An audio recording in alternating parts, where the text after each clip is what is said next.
Now get ready for the power of Groove.AI. Become a member of Groove today. We'll groove all the way. Automate your marketing with the power of Groove.AI. Discover the secrets today. Groove.AI is starting now.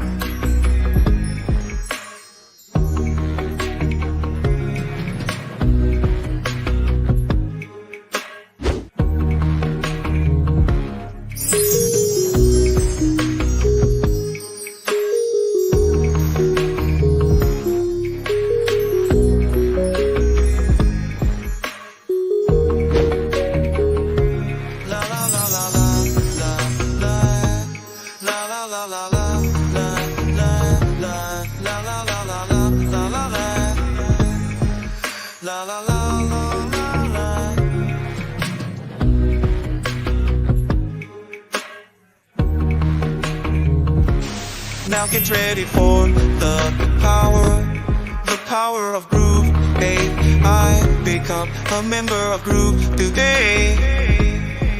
We'll groove all the way. Automate your marketing with the power of Groove.AI. Discover the secrets today.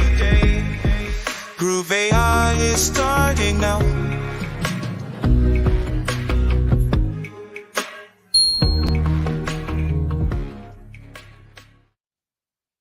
Hello, everyone. I'm Donna Fox. I'm the CMO of Groove. Welcome to today's live stream on Groove.AI, actually on AI and the new ChatGPT for Omni.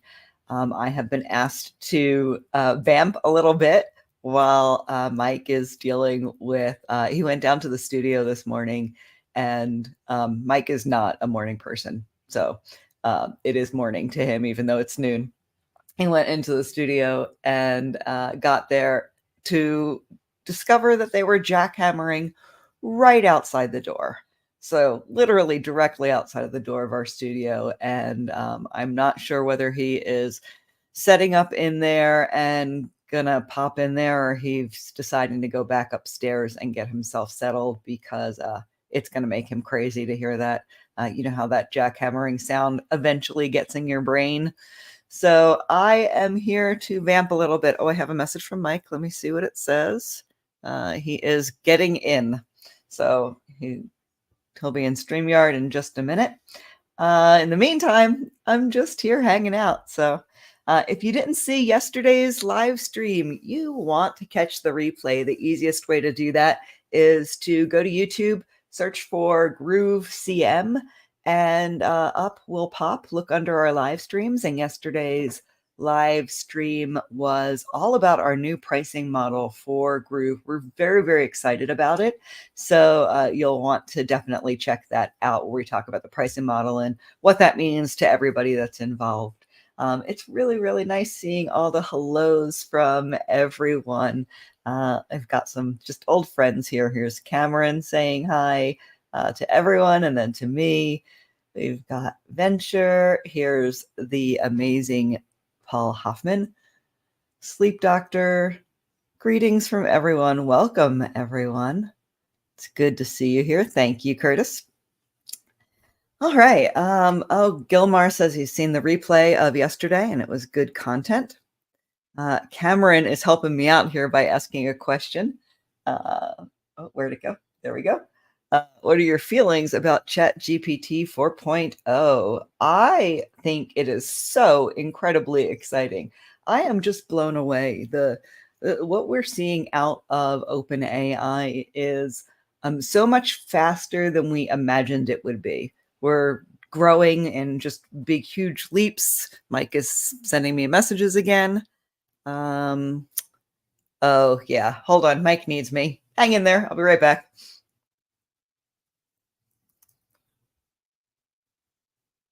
He can't log in. I have to get him the code out of the email account. So it is hard for me to talk intelligently while I'm doing that, so I'm just going to keep doing it.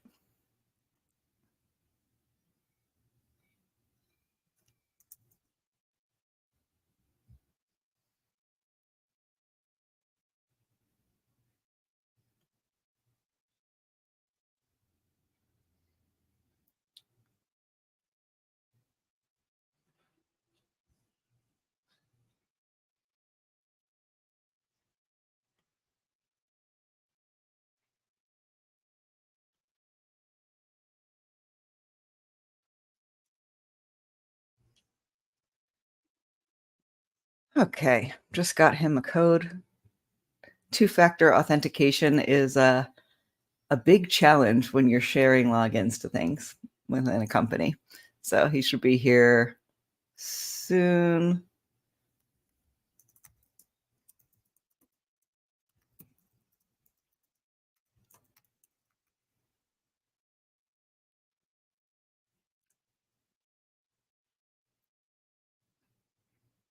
Sorry, guys, hang in there.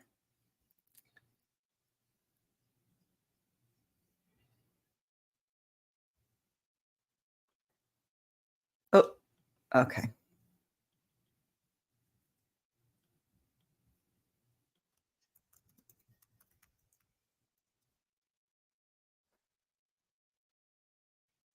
It's quality entertainment, isn't it? All right, so I am. Aw, aw, Jody, you just stopped me mid thought. Aw, thank you. Mike and I have been friends for years and years and years, and business partners for even longer than that. So it's nice to know that we always have each other's backs. So, yes, my thoughts about for Omni. I am just blown away by OpenAI and the way in which they are innovating and really taking a look at the way people are using their services and continuing to grow and manage the idea of AI. It's difficult. Mike is calling me. Hey.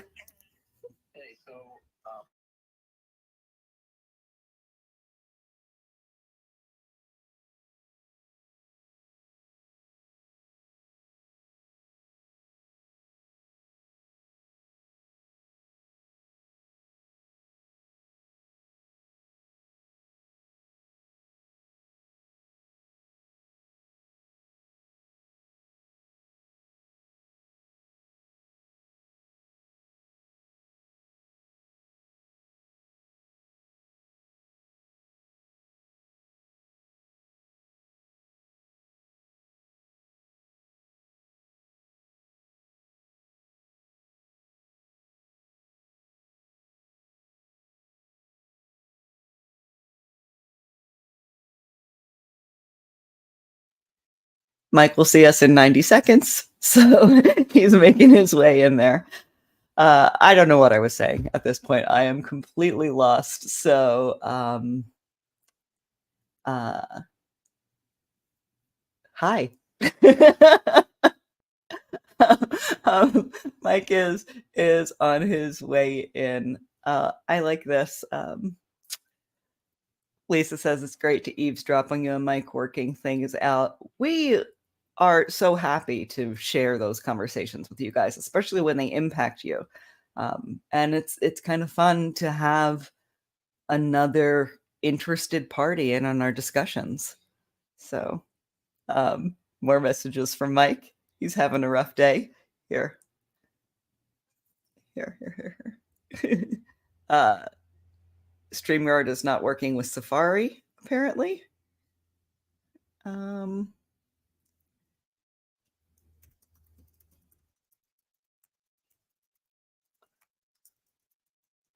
sending him a guest link. Hopefully that will help.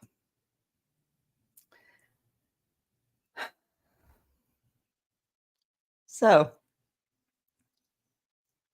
thank you, Driven. I'm glad to hear that because we're definitely not providing the professional smooth stream right now. Okay, so Mike is on his way. I resent one more password.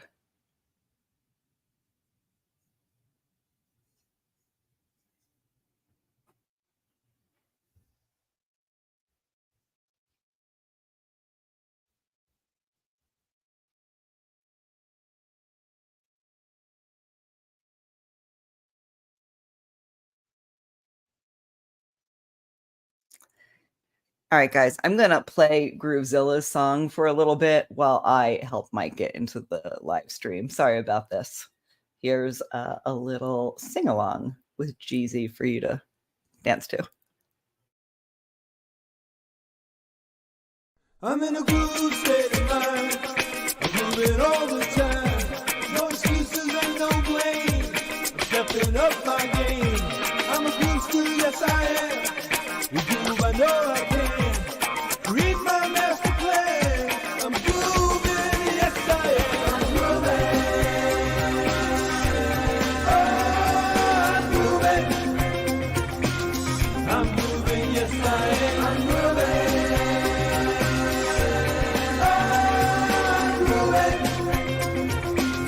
I'm moving, yes I am. I'm moving.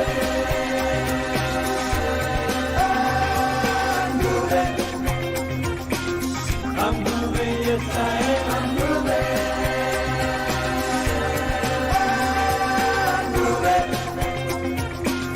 I'm moving, yes I am. Groove Nation inspires me. The buzz loose and break free. I'm dancing to my dreams. Bursting at the seams. I'm feeling groovelicious. Who knows who I am? 'Cause now is my time to have a groove state of mind. I'm grooving. I'm grooving. I'm grooving, yes I am. I'm grooving. I'm grooving. I'm grooving, yes I am. I'm grooving.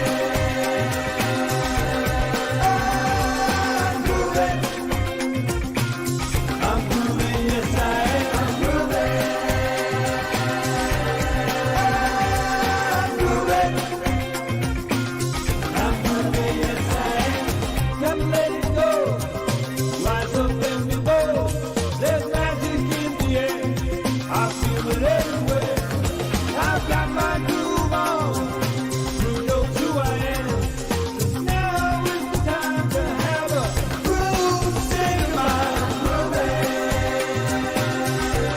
I'm grooving. I'm grooving, yes I am. I'm grooving. I'm grooving. I'm grooving, yes I am. I'm grooving. I'm grooving. I'm grooving, yes I am. I'm grooving. I'm grooving. I'm grooving, yes I am. Time to bust the move. Dance to your own beat. The groove way of life is oh so sweet. Groove has got my back. Groove is there for me. There's magic in my mind.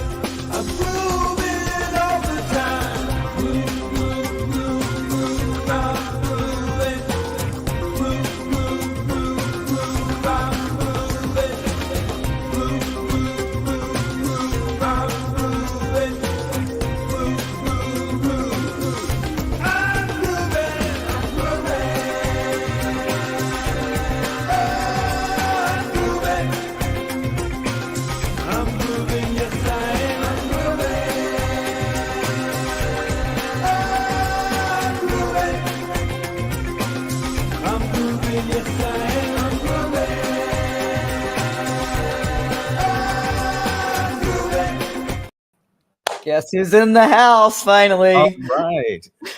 And we are starting again right on time, 12 p.m.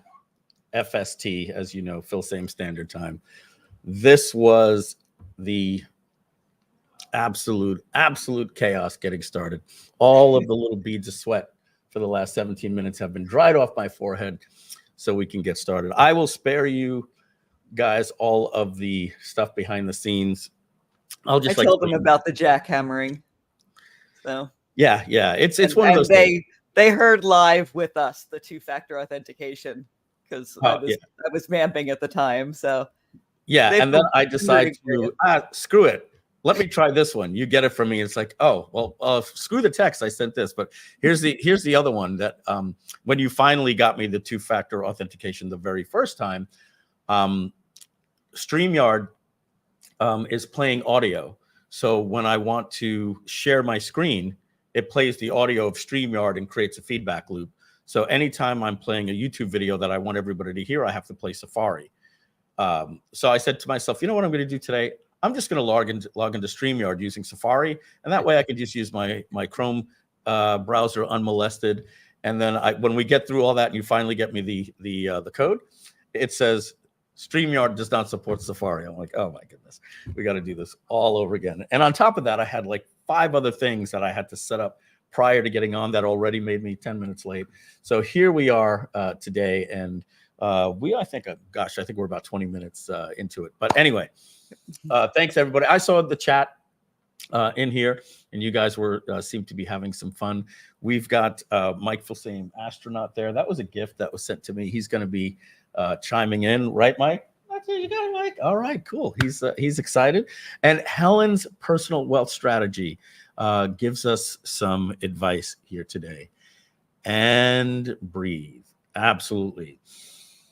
Thank you. Clay Tudor says, no worries, Mike. We got a hello, Mike, from Gilmar. Nancy says, hey, Mike, hello. Paul Hoffman, love FST, my brother. Yeah, honestly, I've been doing really good the last few years, getting on the live streams. Honestly, I don't think I've really been late, maybe more than a minute or two, once or twice in the last 5 years. But prior to that, I was the guy that you could always rely on me showing up, and always rely on me showing up 2 to 3 minutes late. And when I was in the car business, it was one of the pet peeves of a few of my bosses, because they made me promise I would never, ever be late again. And with a 90-minute commute, having to leave the house at 7 a.m. in the morning and deal with the Long Island Expressway, there were so many things that were out of my control, and I was always showing up at 8:31. And over the years, those things really, really upset people. And I got to understand how important it is to just get away from excuses. And if there's going to be traffic, because there always is, there was always the guys that were there at 8:05 when they had to get in at 8:30. And if they were late, they were there at 8:15. And a lot of those things I learned. But I just before we just get started, little life lessons. If you're a person that uses this expression, yeah, I'm a night owl, I might have some news for you that changed my life. That was my expression my whole life. I really thought this thing existed, that there are people that are called night owls, that their wife or husband likes to go to bed at 10 o'clock and 10:30. I said, babe, are you going to bed? I'll be up just for another half hour. Are you sure? Last night you got to bed at 3 a.m. No, and then you'll just stay up and watch TV till 3 a.m.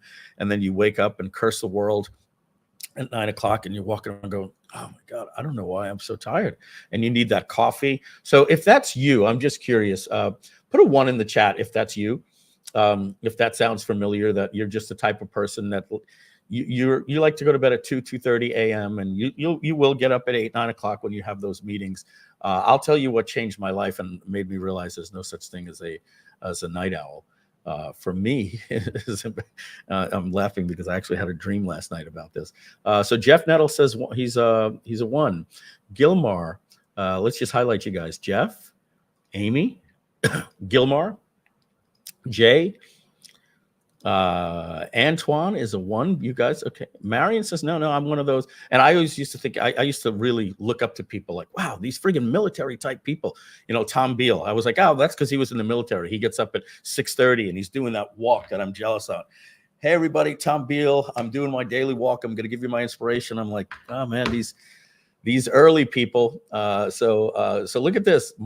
Marketing Tony. I go to bed every day at 3 a.m. Thanks God I can do it. Morning person here. And I am now actually more too. Pierre Newell says, nope.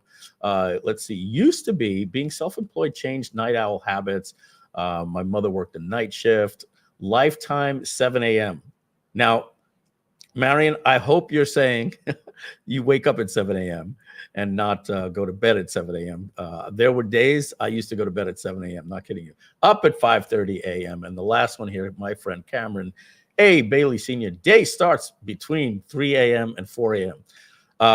Cameron, if we were running a relay race, I'd be going to bed and then passing you the baton, and then you'd be getting started. And James is a night owl. All right, so and guys, you know, we're here on these Groove-a-thons to hang out, have fun. I like that you guys are, you know, humoring me with this and that we were a little late.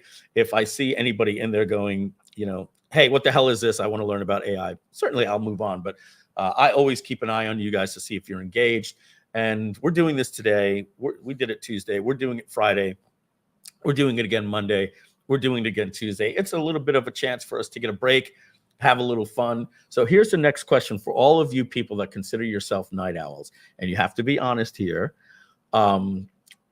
If you have a significant other, spouse, girlfriend, boyfriend, do they tell you you have a snoring habit?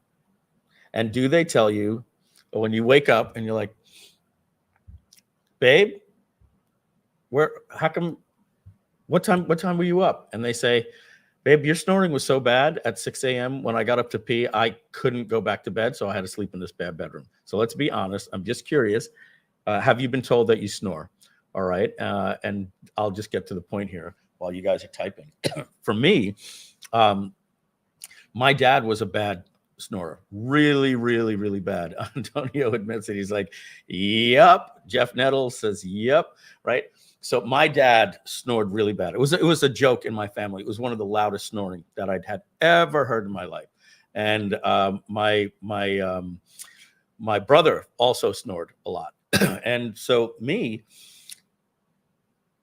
didn't really know that I snored until I got married. And my first wife, Lisa, used to say, oh my God, babe, you've got to see a doctor. You've got to see a doctor. You snore. I cannot sleep with you in the house.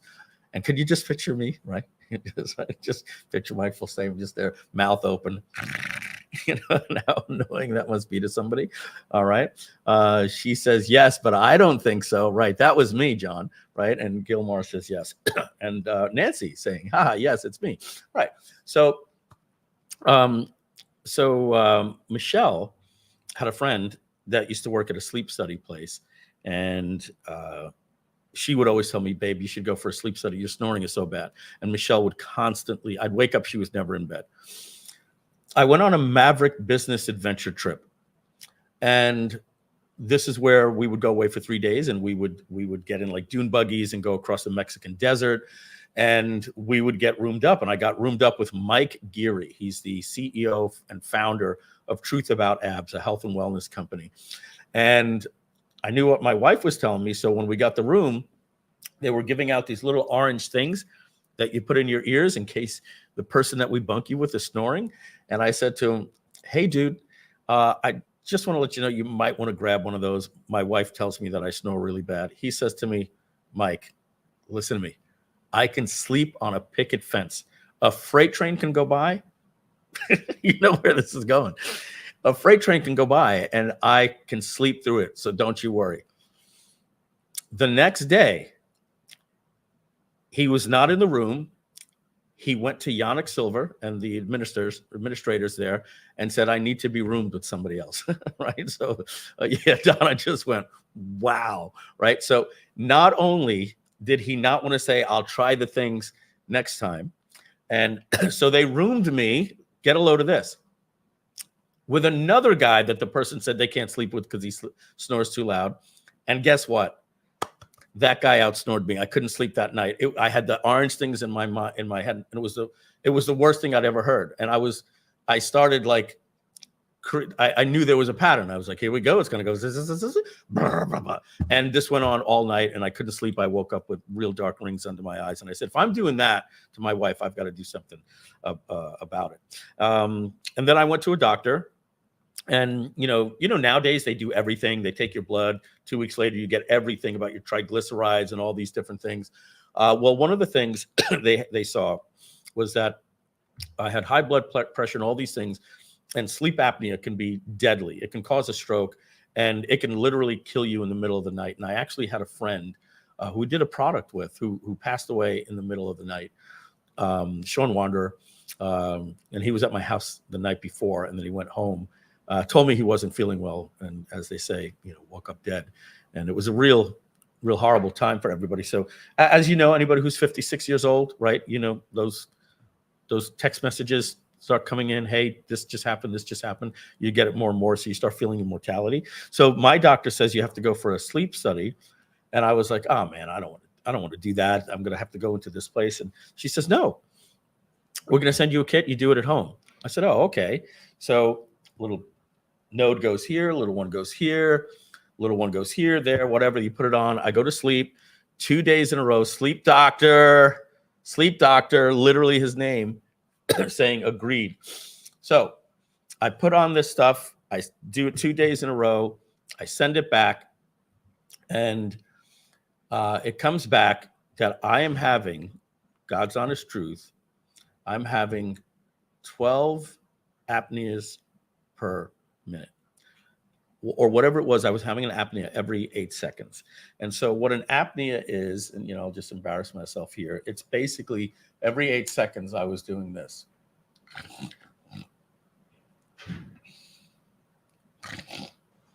And when that happens, you don't get proper REM sleep. And you wake up, and if this is you guys that have this problem, you wake up and you get on the side of the bed and you go, man, what time is that 9 o'clock call? And then I have nothing till 12. All right, let me knock out this 9 o'clock call and come back and take a nap. And some of you know what I'm talking about. Guys, it's a simple thing. It's sleep apnea. Now, I went and I got a CPAP machine. I'll tell you just a little bit about that. When I got it, I said, no way is this going to work. And guess what? It didn't work. There's 3 or 4 different ways you can do it. You can get the whole thing that goes here. Didn't work for me. You can get the one that just goes over the nose. Works for some people, doesn't work for me. The ones that worked for me was a little strap, and it has these really soft little pillows that just insert right there. Jokingly, guys, I'm going to tell you, Donna knows this. She's been at my house. You know how they call it a whoopee? The little baby with the blanket or the teddy bear. They can't go anywhere without it. I had it for 3 months, and then I had to travel. And I'm like, I'm not traveling with my CPAP. I forgot what life was like when you choked all night in your sleep. And so every now and then, after a long day or a live stream, I'll go and I'll have that sandwich. I get a little bit of a food coma, and I'm watching some videos on YouTube or something on my couch, and I go, and I'm constantly choking. And I wake up with adrenaline, and I'm like, oh my God, this is what life was like for 45 years. I lived like this. So I'm telling you, a CPAP machine saved my life. I get a solid 8 hours sleep, 7, 6, whatever I want, but I like to sleep 7 to 8 hours every single day. And it gets to the point that if I'm watching TV at night and I'm getting a little tired, I will go into my bedroom, grab my CPAP. I actually bought 2 because I wanted the convenience of it. And I'll plug it into the wall and put it right next to the television couch and just put that thing on and fall asleep, because the pain of sleeping with snoring, you guys, those people that said that, you think that's the way it's supposed to be, it can actually kill you. And when I found out what it was like to get 8 hours sleep, I would wake up, and Michelle and I want to do our morning walks, and I'm falling asleep on the couch at 10:30, and I get up and I go to bed. Sometimes I go to bed at 12:30, 1 o'clock, when I'm really interested in, I get stuck binge watching. But so I just want to let you guys know, see this hair surgery I've had no less than 20 people in the industry. I won't give up their names because they don't care about it the way that I do, or they care too much about it the way that I do, that have gotten hair surgery.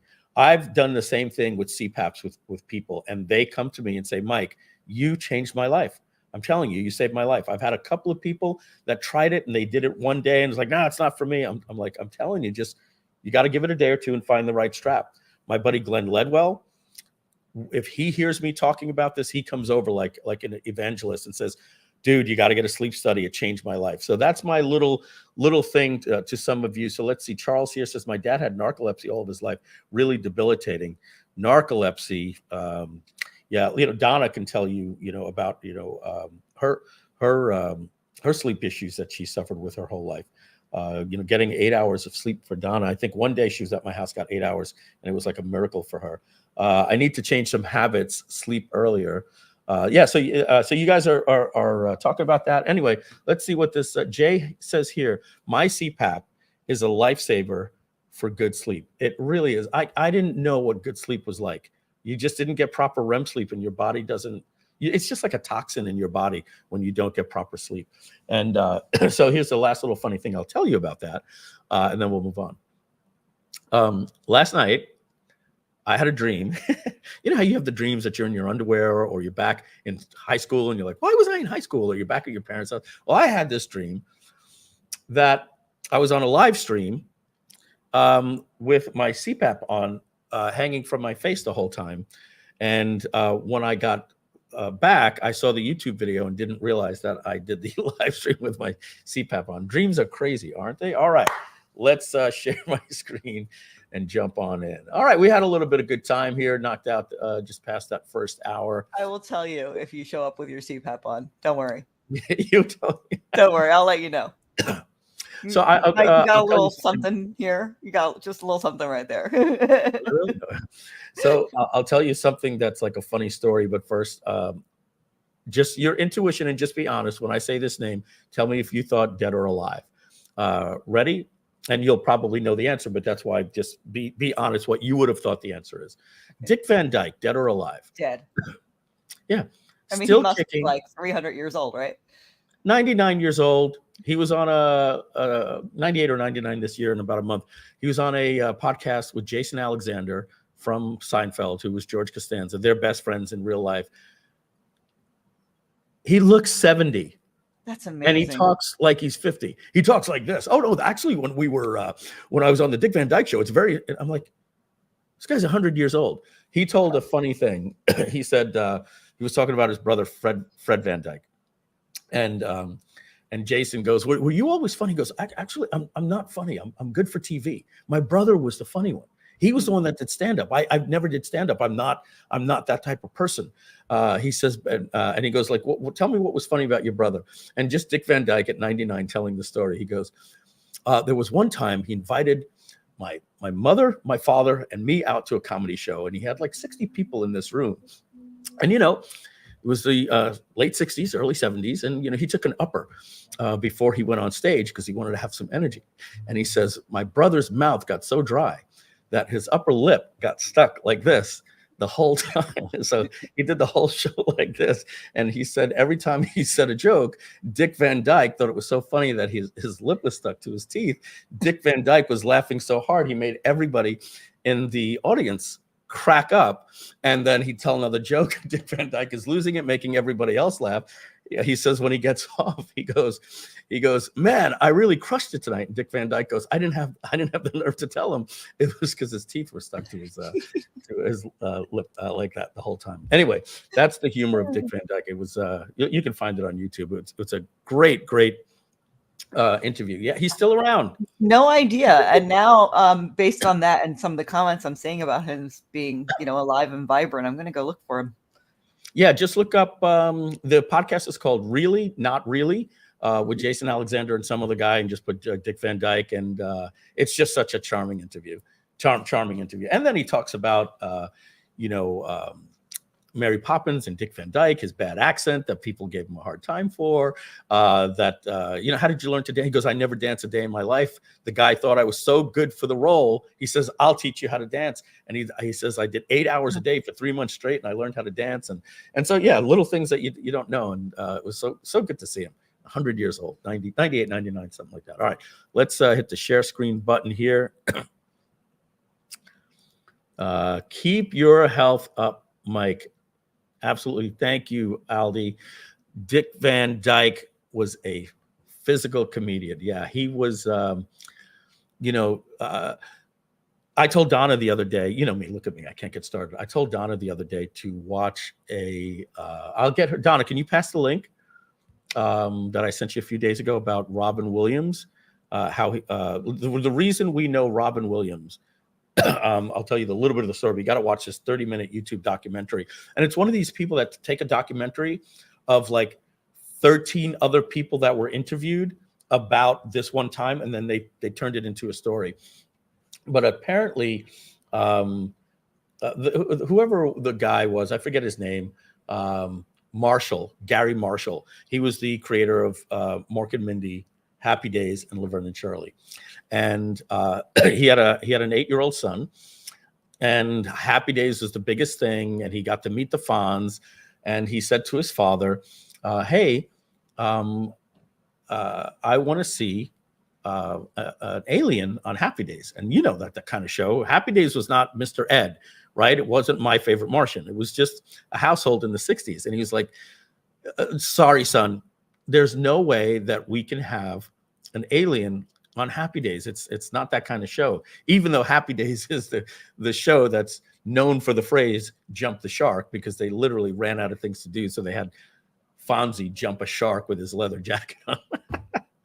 Oh, anyway, so he says, "I'm sorry, son. How can we have an alien come on Happy Days, and to fight Fonzie? It's not going to happen, son. I'm sorry." So the kid goes, "Well, it could be a dream."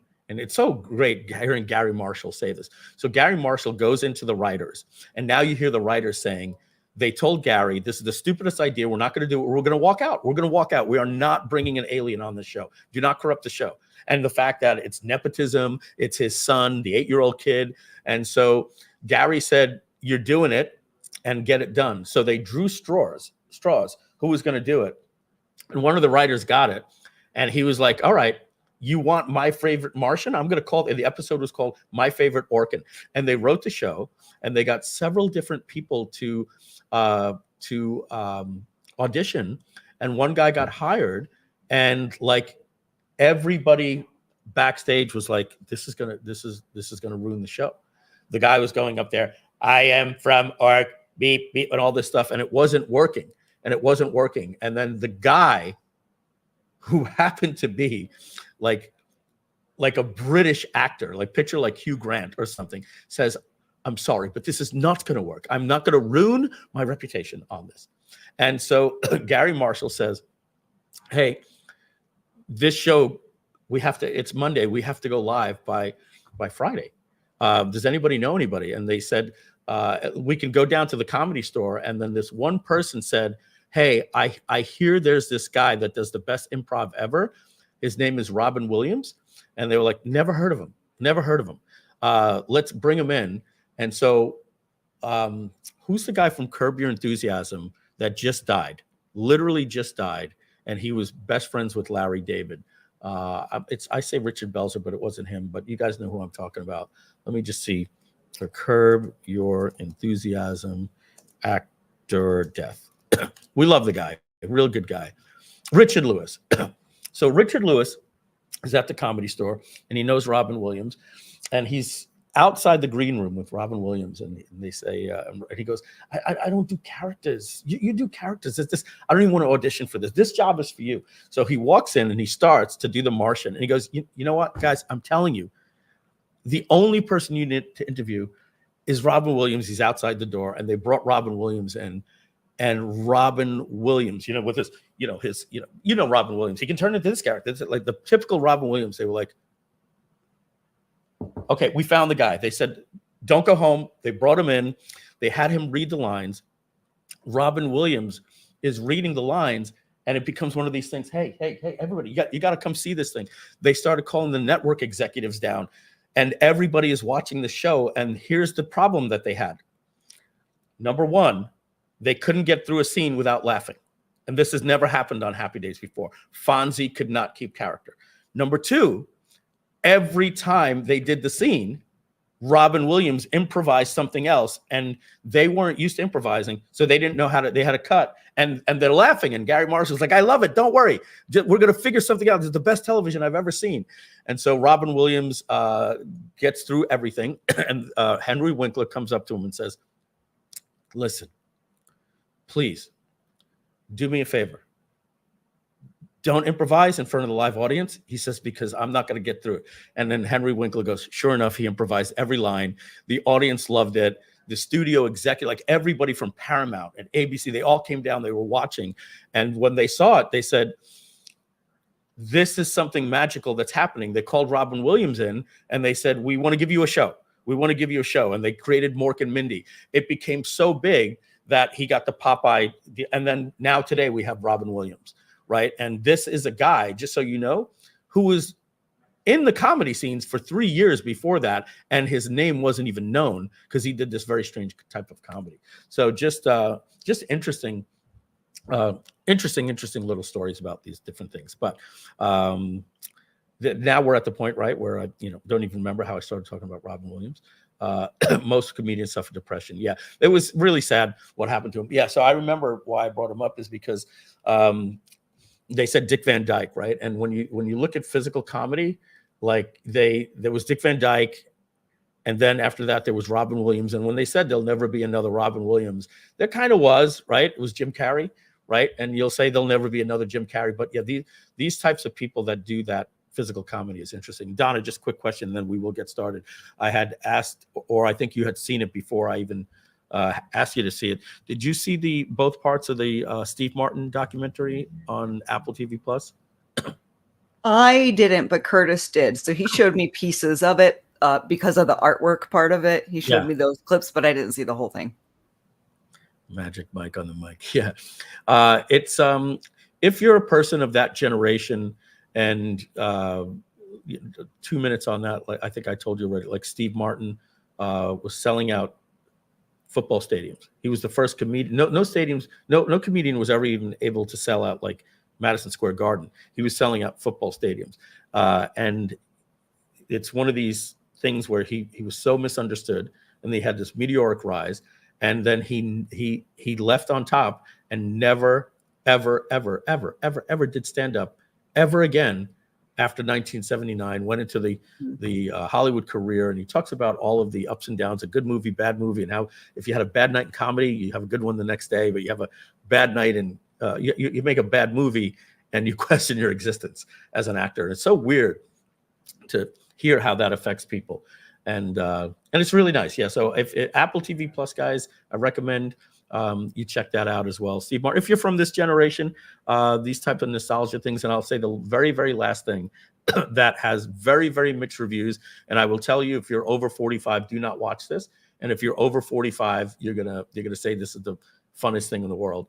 And some of you have seen it.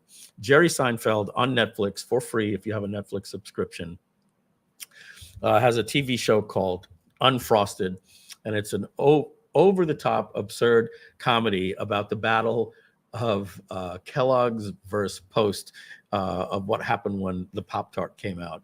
And it is just so over the top that like they bring in, and these things are in the trailer. They bring in people to help them figure out how to do this, and they bring in Chef Boyardee and Tom Carvel and Jack LaLanne, and just all these things that bring up the nostalgia. So if you're a kid that grew up in the 70s and 80s, I highly recommend that, especially if you like Jerry Seinfeld's silly humor. I was fortunate to see Robin Williams live. Awesome. Tom Garner saying, not trying to be rude, but we're 45 minutes in now. I get it, Tom. We'll get started. And then here's Hector saying the same thing. Is this about AI or about other people? And we get another one there. Yeah, so you got it. All right, guys. I told you we're here to do AI, hang out, have some fun. But sometimes you guys tell me when we get carried away. So let's hit that share screen button and get my screen going here. And we're going to share this and move this out of the way. And let's open up OpenAI, and then we'll share my screen. All right. So let's share my screen here, bring that to stage. Tommy Alta Seen It award-winning cast. Yeah, I think he's referring to Unfrosted. All right. Yeah, Maddie, there's going to be a replay. It's already live. It's streaming on YouTube, which means it's going to live there forever. All righty. Okay. So let's get started. You guys are giving me two lashings with a wet noodle that it's time to move on to the AI. So Tuesday, we spoke about the new changes with ChatGPT 4.0. And what we spoke about was that the 4, as many of you are calling it 4.0, is not 4.0. It's 4.0. The O stands for Omni, and it's an Omni model. Okay, and this model is now available in Groove.AI, but we need to talk about that. And there's a little bit of bad news on the front. You can thank Scarlett Johansson, maybe, I'm not sure. But if you look inside of Groove.ai, we now support the ChatGPT 4 Omni model, all right? And we're going to talk about what the Omni model is. And if you look over at ChatGPT, which is no longer at chat.openai.com, they bought the domain and now they use ChatGPT. You actually have the model here for ChatGPT. They're also, it's sad, Donna, they don't give us the ChatGPT app in our enterprise version. They only give it to ChatGPT Plus users. And so I transferred my account to our enterprise. And so now I have to get a ChatGPT Plus subscription in order to get the app, because they want me to pay $20. That is only people with an M1 chip like you and Macs can even use the app. I can't use it, and obviously Windows users can't either. So no, Windows users actually can, but they need the new Microsoft Surface Pro Plus Copilot, all these names. Crazy. So it's the same thing for Microsoft. So Microsoft made a deal with OpenAI that they hold the app back so that Microsoft can add it as a feature in their operating system. So they're like, you do it on the Mac, and we're going to build it native into our operating system. So, so this is a lie right here, folks. Okay, this right here says ChatGPT 4.0, our newest and most advanced model. So what they haven't done yet is they haven't given us ChatGPT 4 Omni Vision and the actual voice that can listen to your tone and your emotion, and the voice that you can that will talk back to you, that can make sounds and all those different things. I'm going to demo all of that stuff today. But the sad news is this, and if I can find it, because I only saw a YouTuber talking about it. So let me see if I can find it. OpenAI delays ChatGPT 4.0 voice. Let's see. So that was 1 week ago. Let's click on the news.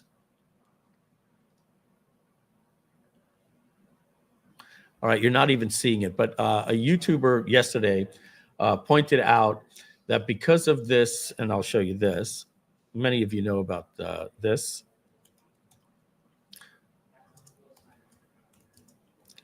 That Scarlett Johansson, it's all over the news. It was like the biggest trending thing on Twitter. She's suing OpenAI because Sam Altman, the CEO of OpenAI, went to her because she was in the movie Her, and thought that it would be cool that they could have her voice the character. And she said no. She said, I think that's kind of creepy. And she said no. And they said, we will pay you an ungodly sum of money. And she still said no. So Sam Altman went out and hired a voice actress that didn't act like Scarlett Johansson, but just sounded like Scarlett Johansson. And they created the voice around her. And then when they released the product last week, Sam Altman actually tweeted her. And what that means is this movie right here with Joaquin Phoenix.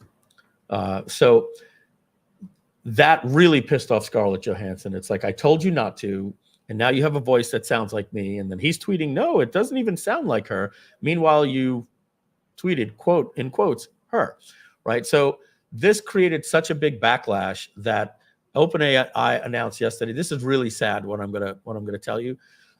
They said that they are now delaying the ability to talk and do some of the things that they showed off in their demo from weeks, which is what they announced, to now months. So this is really sad. I don't know if it's all because of the Scarlett Johansson drama, but Tuesday and even yesterday when I was talking to some of my friends, I was telling them ChatGPT announced that we will have this in weeks. So we were expecting it in May. And now who knows? Now they're saying months, and some of this stuff could be August or July or August. So we'll see. Hopefully they bring it back. So let me just hydrate here. All right. So ChatGPT 4 Omni is a model, and I'll just recap real quick the differences and put my face back on here.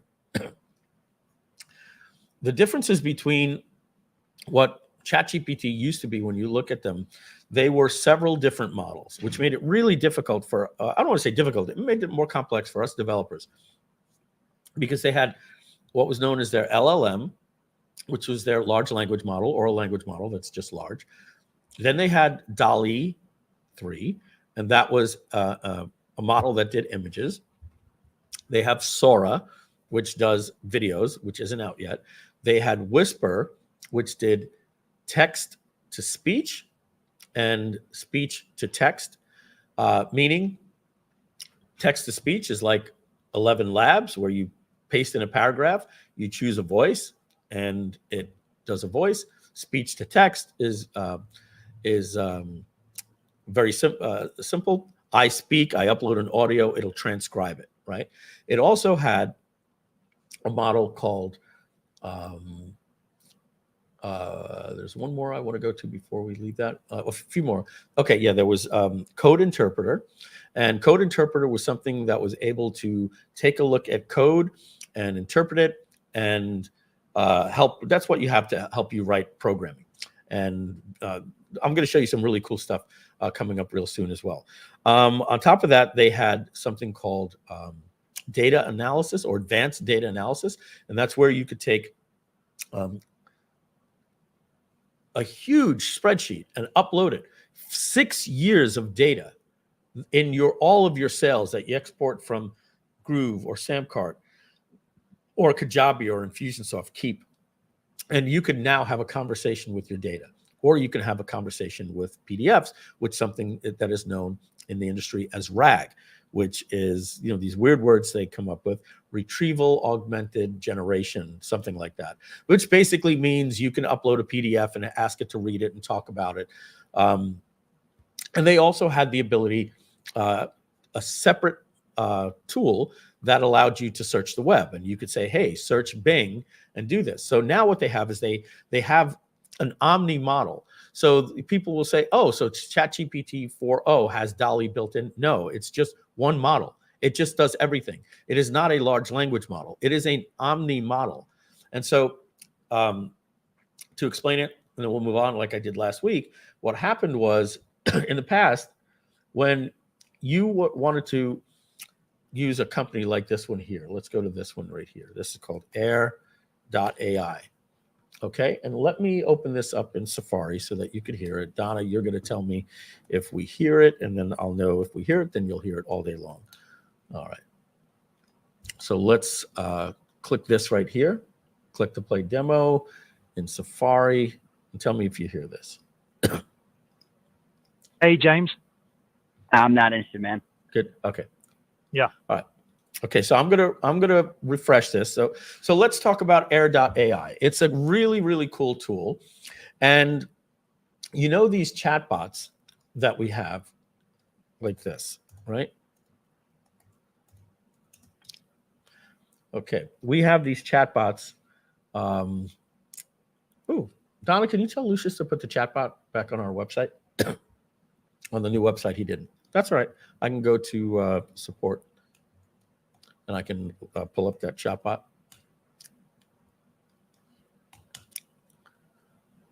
Whoops.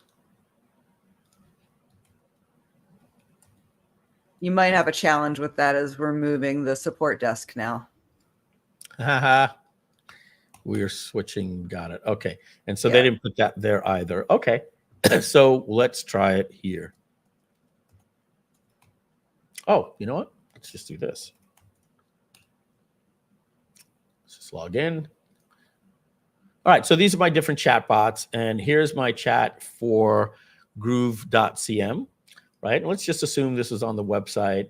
Let's close these little annoying things here. And so here's my chatbot. Now watch this. If I say, what is the pricing of Groove? Now, the pricing of Groove used to be $99, $199. There were lifetime plans, all those things. So watch this. What's the pricing of Groove? Groove has a simple pricing. It's $497. And if you add just $300 more, it's $797 a year annually. If you have any information, go to Groove pricing, right? Do you offer a free plan? As of May, we no longer offer a free. And then finally, I heard you offered lifetime deals. Groove doesn't offer any lifetime deals. So, like, how does it know that? How does it know that? Like, does it just know? No, it's not that. It's not that smart.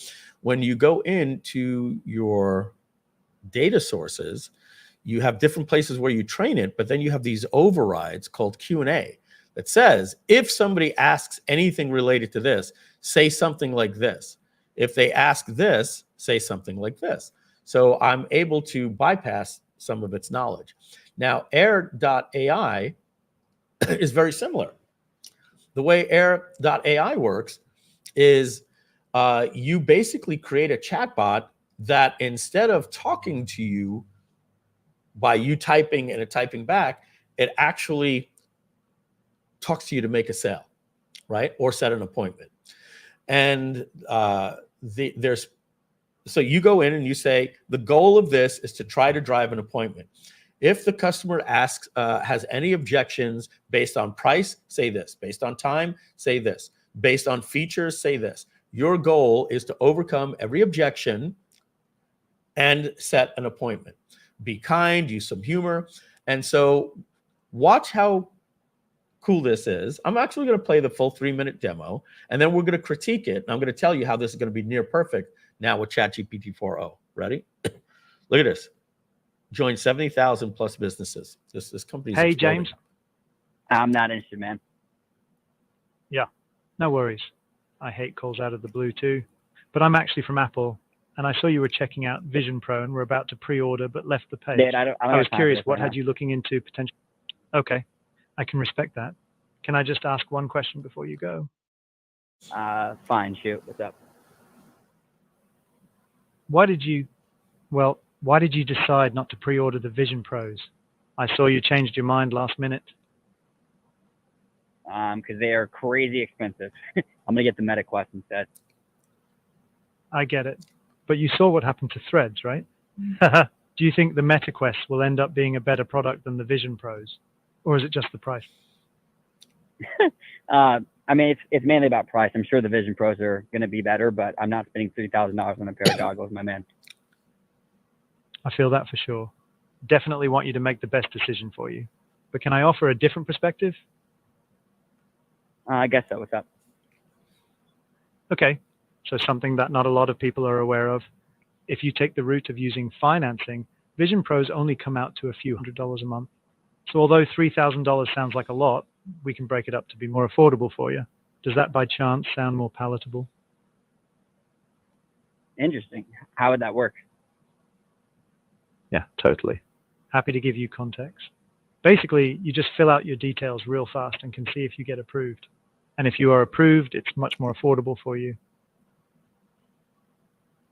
Okay. So what do we got to do for that? Awesome. Okay, I'll send it over now.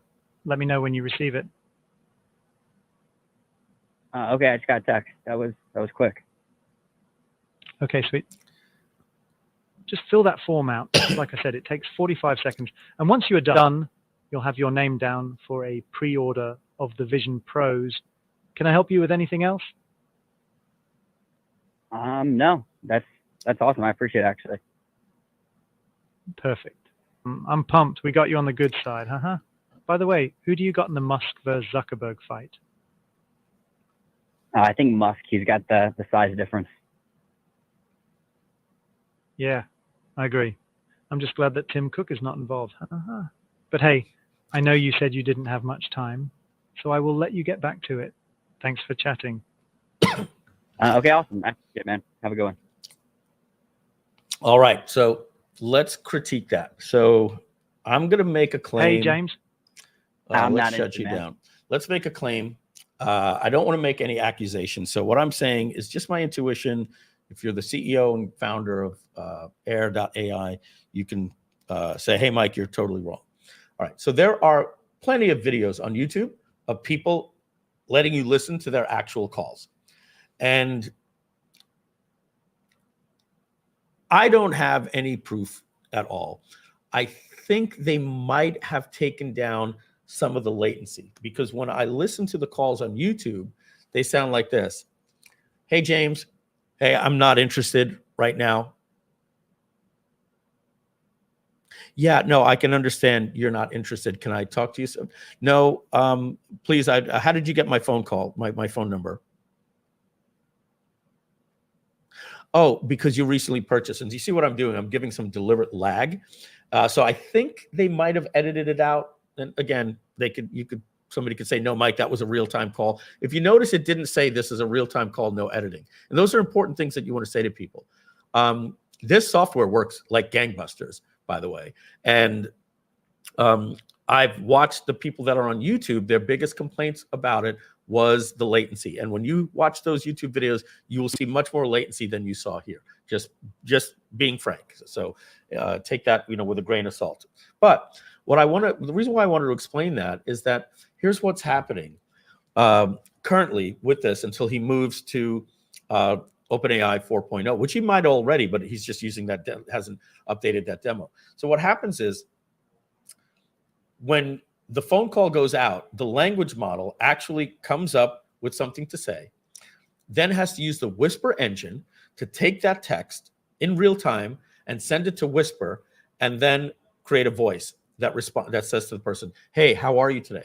And then that person says, hey, listen, sorry, I'm not interested.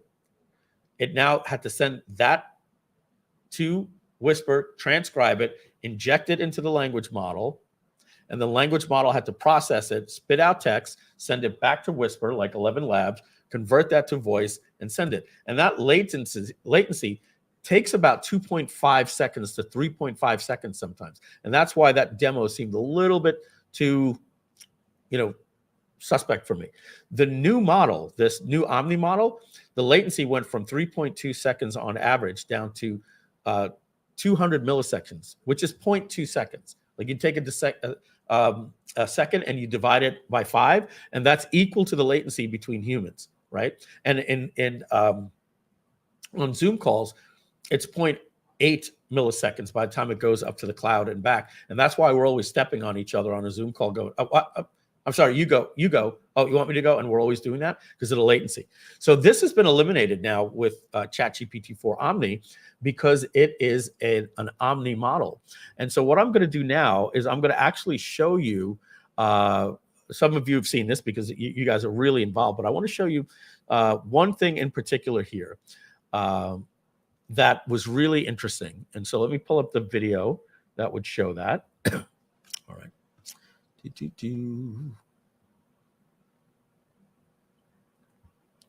Let's try this one. Okay, that would be, I think, how do you move these?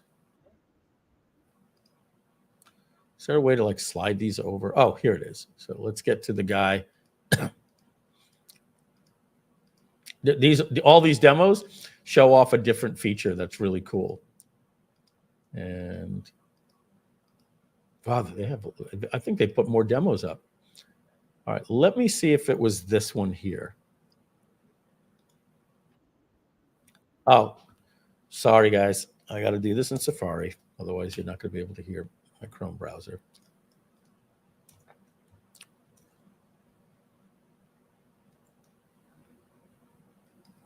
All right.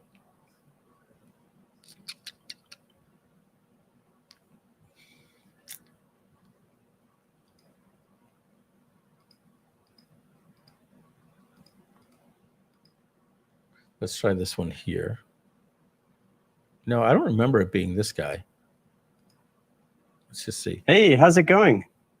Hey, Rocky. I'm doing great. How about you? I'm awesome. Listen, I got some huge news. This is it. Oh, do tell. I'm all ears. Well, in a few minutes, I'm going to be interviewing at OpenAI. Have you heard of them? OpenAI? Huh? Sounds vaguely familiar. Kidding, of course. That's incredible, Rocky. What kind of interview? Well, it's for a software engineering role, but I just need to know, do I look presentable, professional? Well, Rocky, you definitely have the I've been coding all night look down, which could actually work in your favor. Maybe just run a hand through your hair or lean into the mad genius vibe. Your enthusiasm is what's really going to shine through. I don't have a lot of time, so I'm just going to throw this on. What do you think?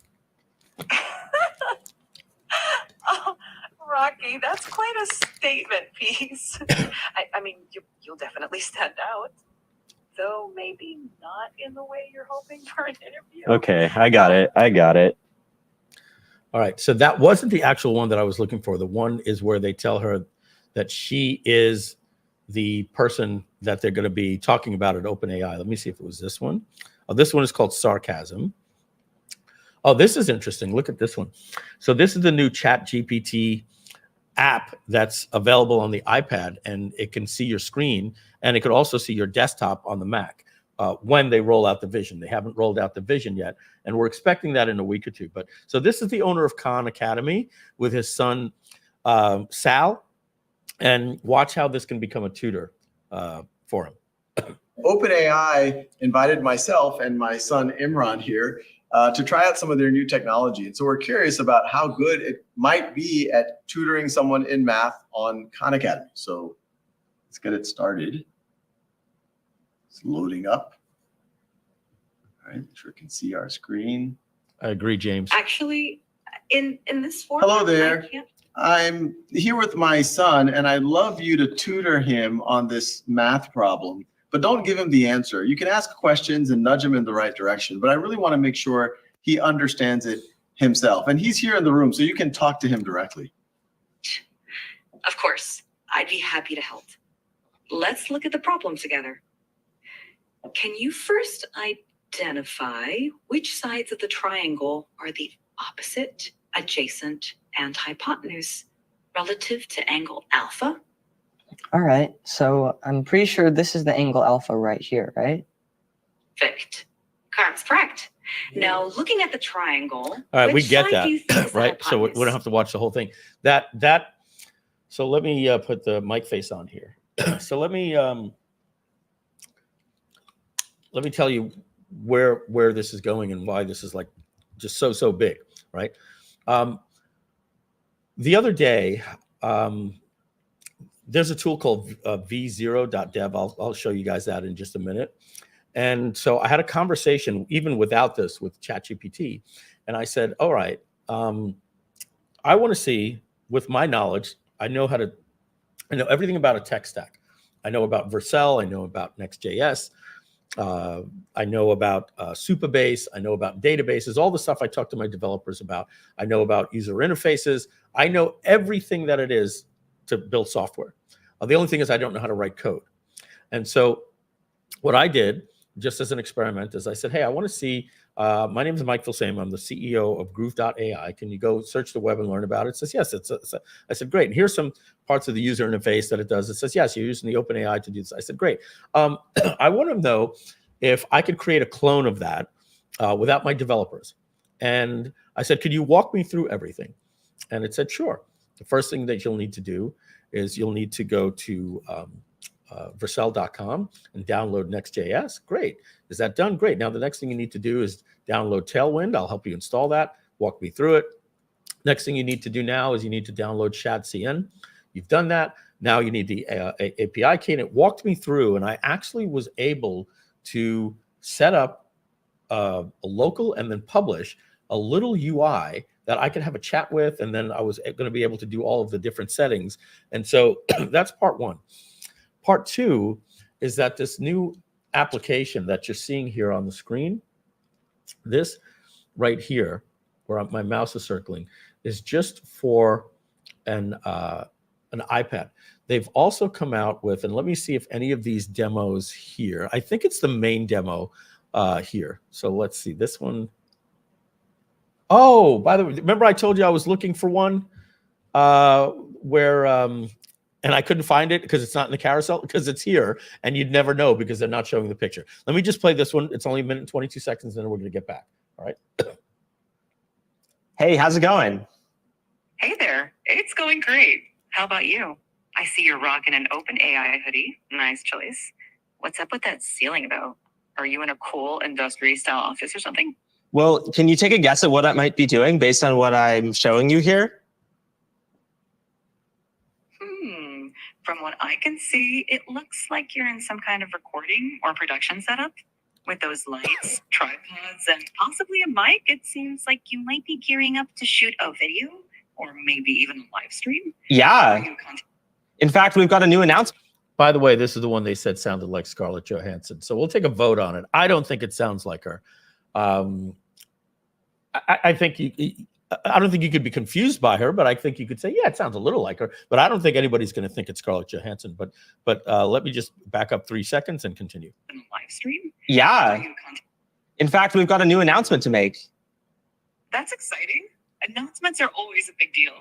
Judging by the setup, it looks like it's going to be quite the professional production.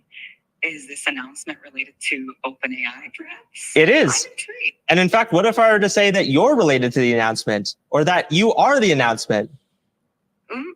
Me? The announcement is about me? Well, color me intrigued.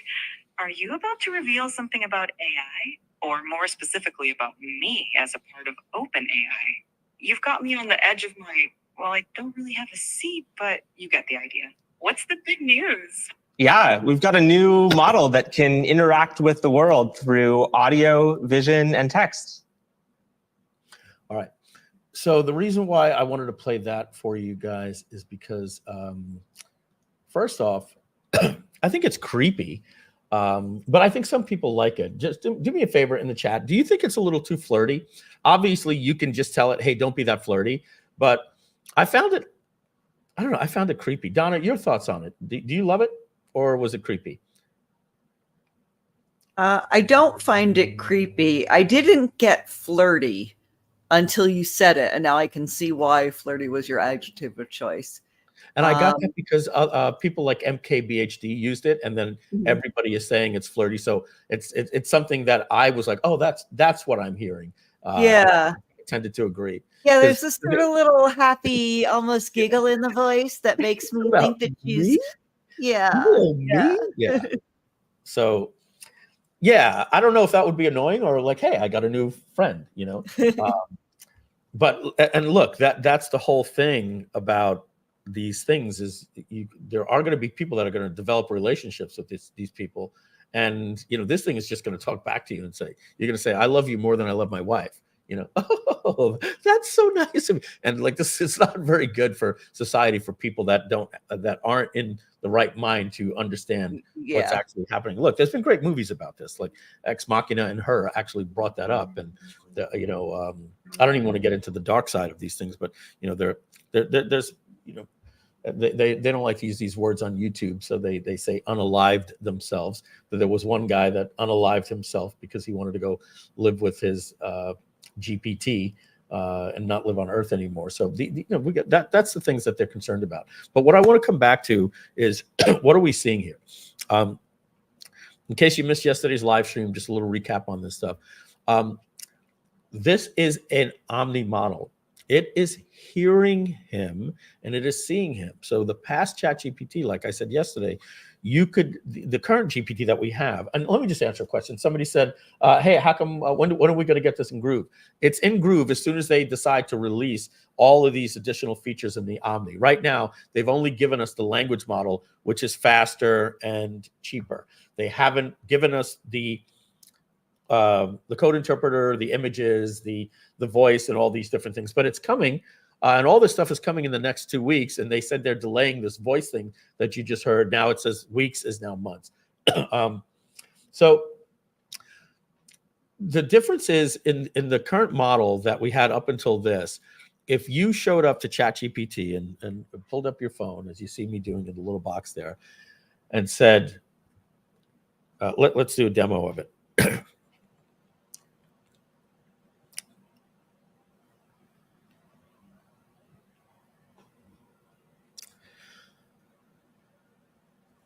Hey, ChatGPT, how are you? Hey, Mike, I'm doing great. Thanks for asking. How about you? I'm okay.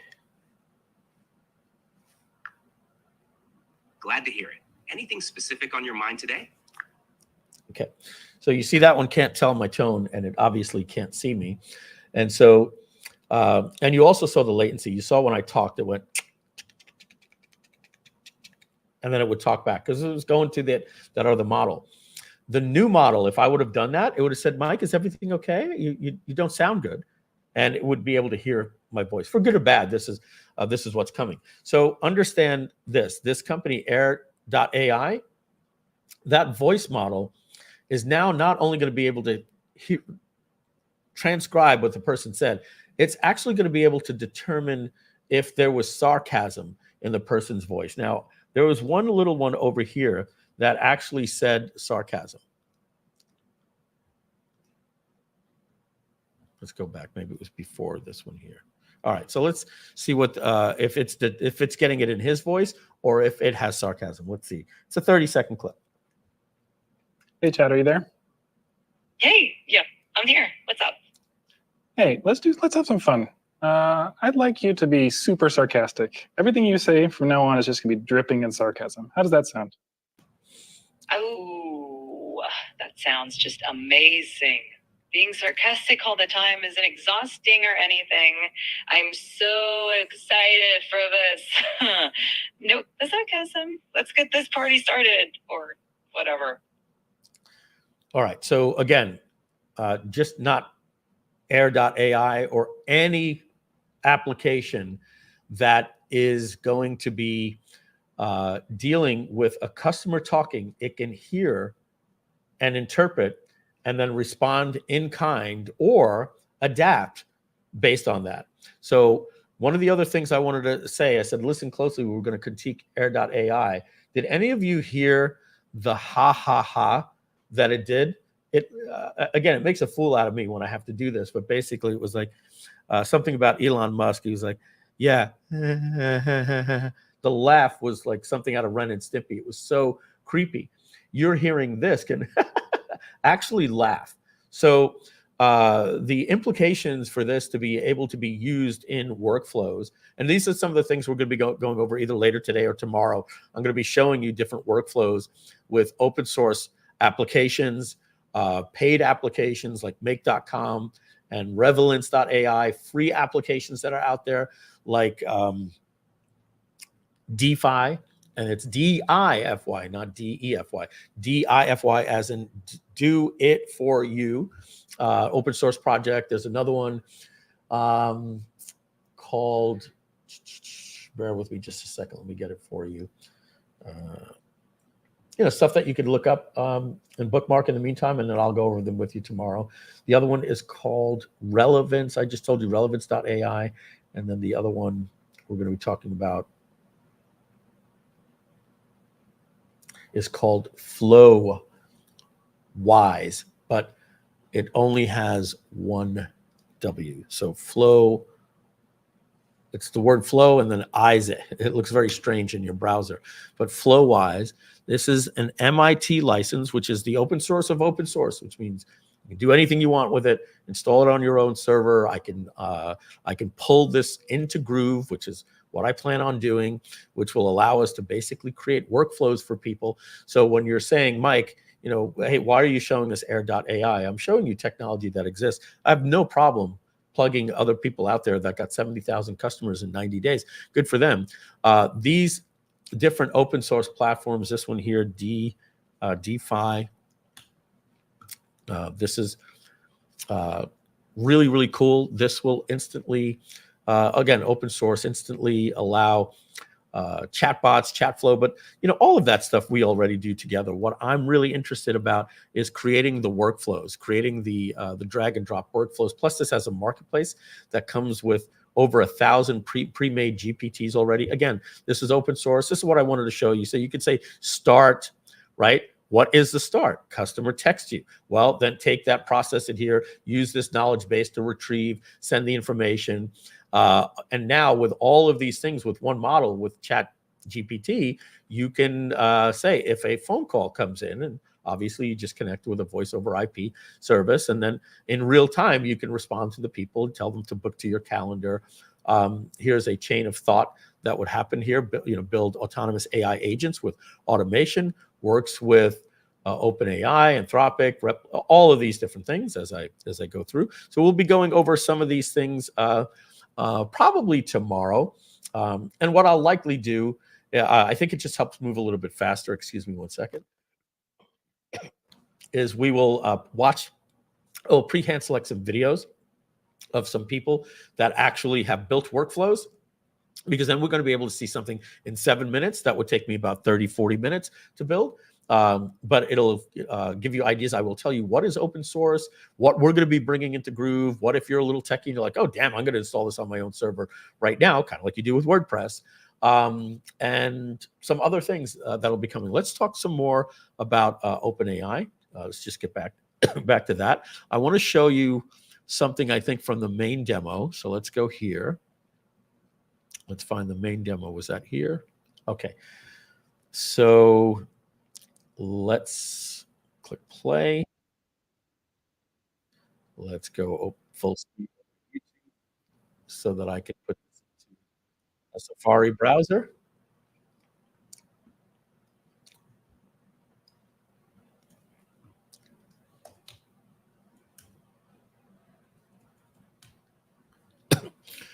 This is how AI optimizes my schedule. This meeting got canceled. Hooray! We didn't really want to go anyways. But now I have a free afternoon and 1,000 things I need to get done. So what should I work on during this? All right.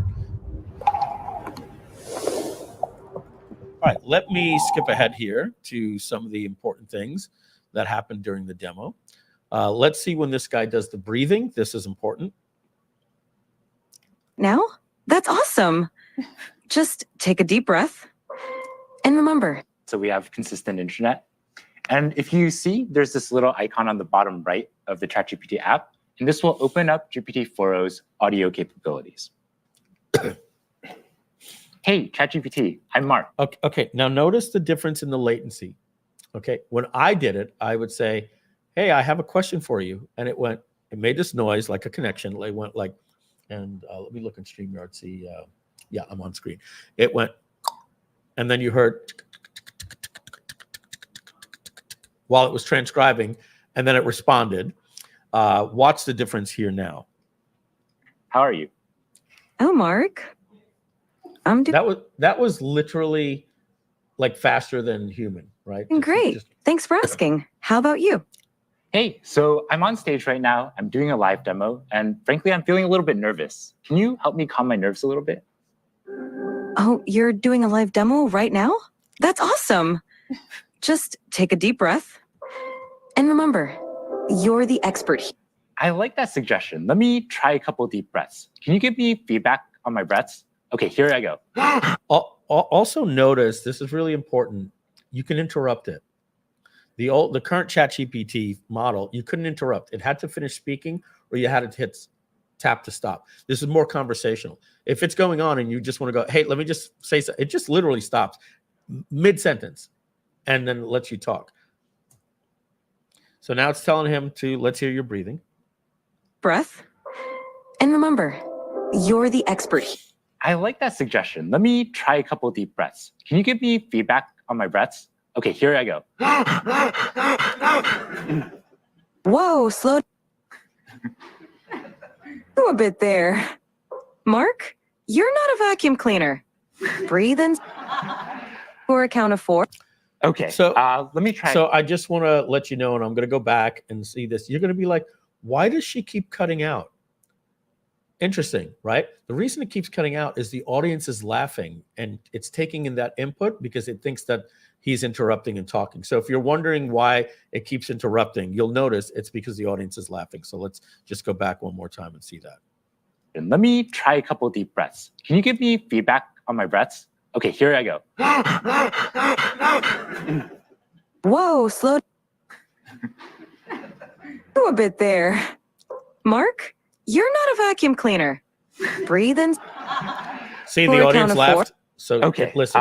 Let me try again. So I'm going to breathe in deeply. And then for 4, and then exhale slowly. Okay, I'll try again. Breathing in. Okay, we're going to move on. We kind of get it. So this is not about transcription. It can hear emotions. And I'll skip some of the other things as well. But just so if you missed it yesterday, you could play, if a cat walks by and goes, meow, if you go, ooh, what was that? That kind of scared me. It'll say, it sounded like a cat walked by. So it's not just taking your words and transcribing. It can hear. So let's go to the part that I wanted to show you about when they bring up the computer. And I do believe it was in this demo. Okay, this is the, oh God, this is the future. I'm scared about what I'm going to be able to do with this. And I'm really, really scared if this does exactly what I think it can. So here we go. If you look at Barrett's GPT history, it's all equations like this. Okay, next let's try something coding related. Okay. Here we go. So let me take out a computer for this. Everyone, if you're multitasking, most of you have seen this because you guys were really engaged in OpenAI. But if you missed this in the demo and you haven't seen it, I'm going to explain the implications of this. And when I say scared, I mean scared of this is giving you the ring in Lord of the Rings. It's like, oh my God, if I have this power, what am I going to be able to do with it? With great power comes great responsibility. Those types of jokes. This is literally like finding the the Green Lantern ring or the Superman suit when you put it on. Watch what happens. Okay, so I'm going to open the ChatGPT desktop app, like Mira was talking about before. Okay, and to give a bit of background on what's going on, so all right, let's pause about this so that we know the ChatGPT desktop app is available right now if you have a Mac with an M1 chip. I do on my Mac Studio here. Unfortunately, my MacBook Pro is the one with the touch bar. It's 3 years old, and I can't do it. So my wife has a new MacBook Air or whatever it is with the M1, and I could put it on hers. That's number one. So if you have Windows, you can't do it. I'm going to show you how you can do that soon, but I think you're going to have to buy a new Windows computer because it needs their new chip that's like their competitor to the M1. So regular Windows, you're not going to have it until they come out with this app. And if you have a Mac that is not an M1, you can't. So you're in luck if you have a Mac with an M1. And number two, you got to remember this feature is not available even though the app is available. How do you get the app? What you do is you go to chatgpt.com while you're logged in to your Plus account. And right here, a little pop-up is going to come up and say, download the app. I'm not seeing it because they didn't give it to the enterprise yet. And when I go to my personal account is not a Plus account because I don't need it.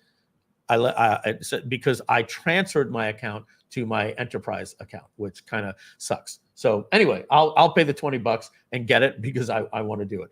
But it doesn't pay for me to do the demo right now because of this icon right here.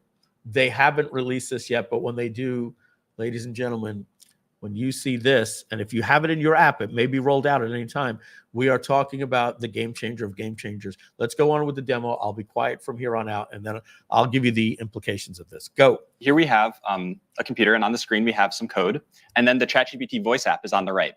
So ChatGPT will be able to hear me, but it can't see anything on the screen. So I'm going to highlight the code, Command C it, and then that will send it to ChatGPT. And then I'm going to talk about the code to ChatGPT. Hey, ChatGPT. Hey there. How's it going? Yeah, it's going really well. I was wondering if you could help me with a coding problem today. Of course. I'd love to help you out. What's the coding problem you're dealing with? Okay, I'm going to share with you some code. 1 second. Sure thing. Take your time. Okay, so I just shared some code with you. Could you give me a really brief one-sentence description of what's going on in the code?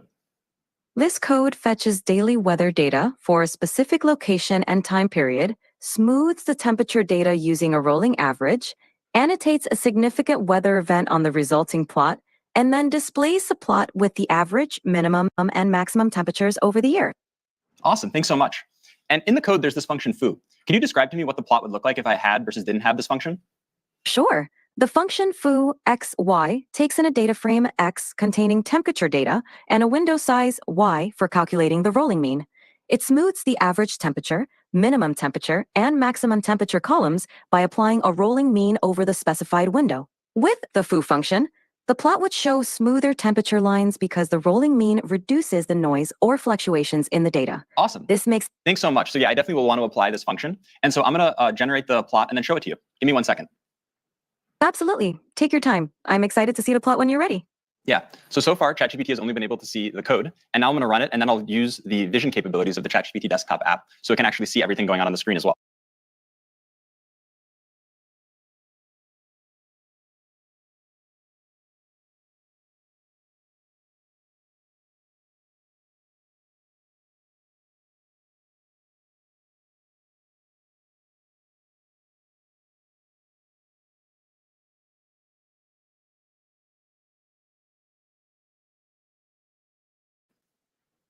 Absolutely. Take your time. I'm excited to see the plot when you're ready. Yeah. So far, ChatGPT has only been able to see the code. And now I'm going to run it, and then I'll use the vision capabilities of the ChatGPT desktop app so it can actually... Hey, guys, before, when I was talking, did you hear me talking or was I on mute? And it was just mute for like 10 seconds.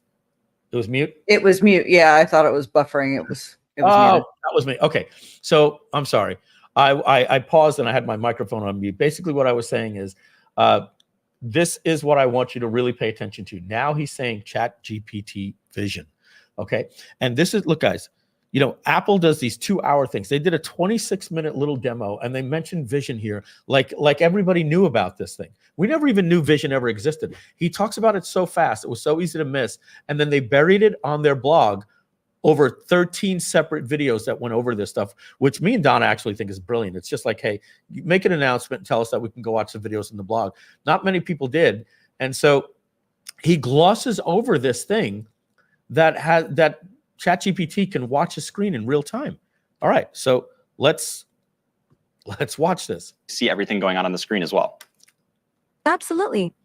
Take your time. I'm excited to see the plot when you're ready. Yeah. So far, ChatGPT has only been able to see the code. And now I'm going to run it, and then I'll use the vision capabilities of the ChatGPT desktop app so it can actually see everything going on the screen. So what he was saying is, you see, ChatGPT was only able to see the code because I copied it and pasted it. But now I'm going to enable vision. So now ChatGPT is seeing your screen, and it's taking a screenshot of your screen 4 times per second. So its vision isn't like ours, but 4 times per second is enough. As well.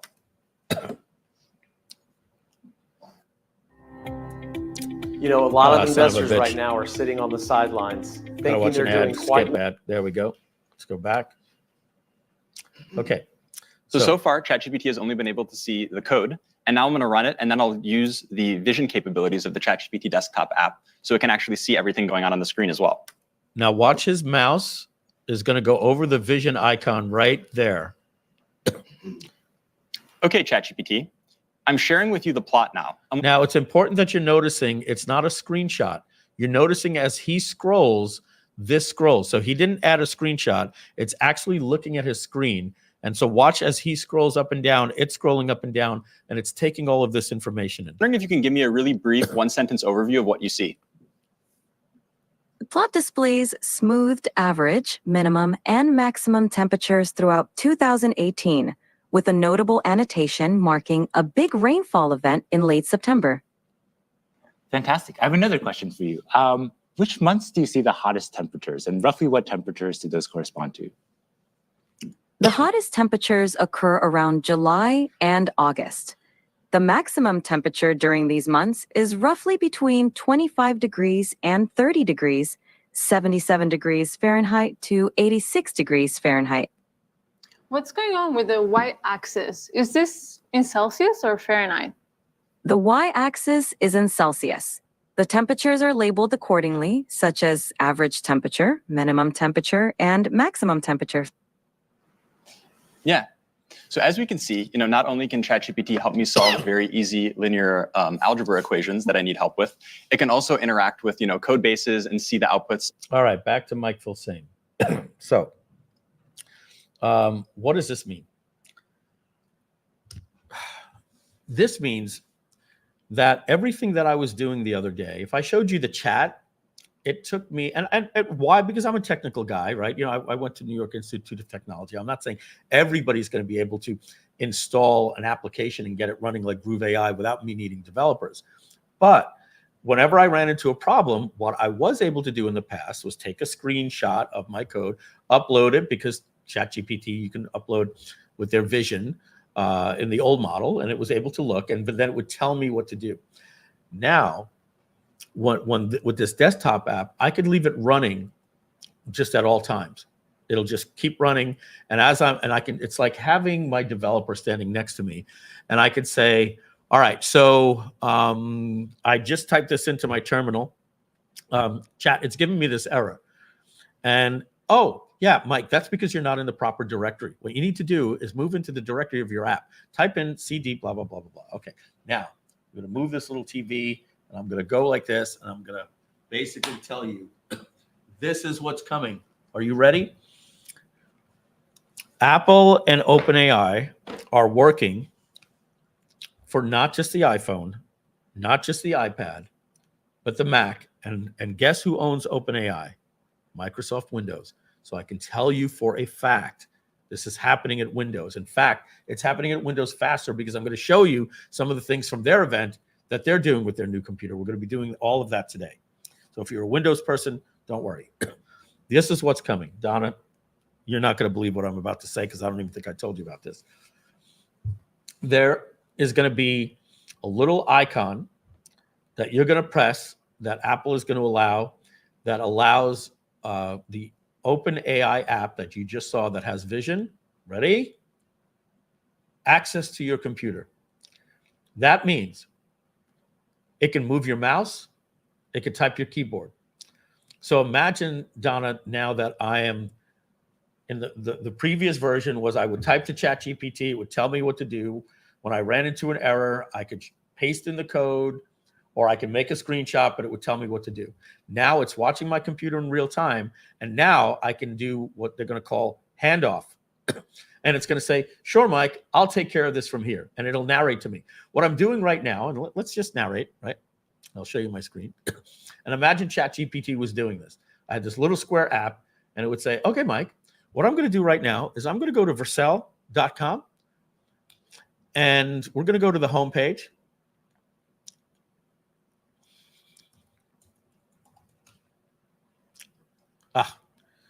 When it has all this stupid stuff in your browser already, and it wants to, I can't even do a Google search for Vercel. There we go.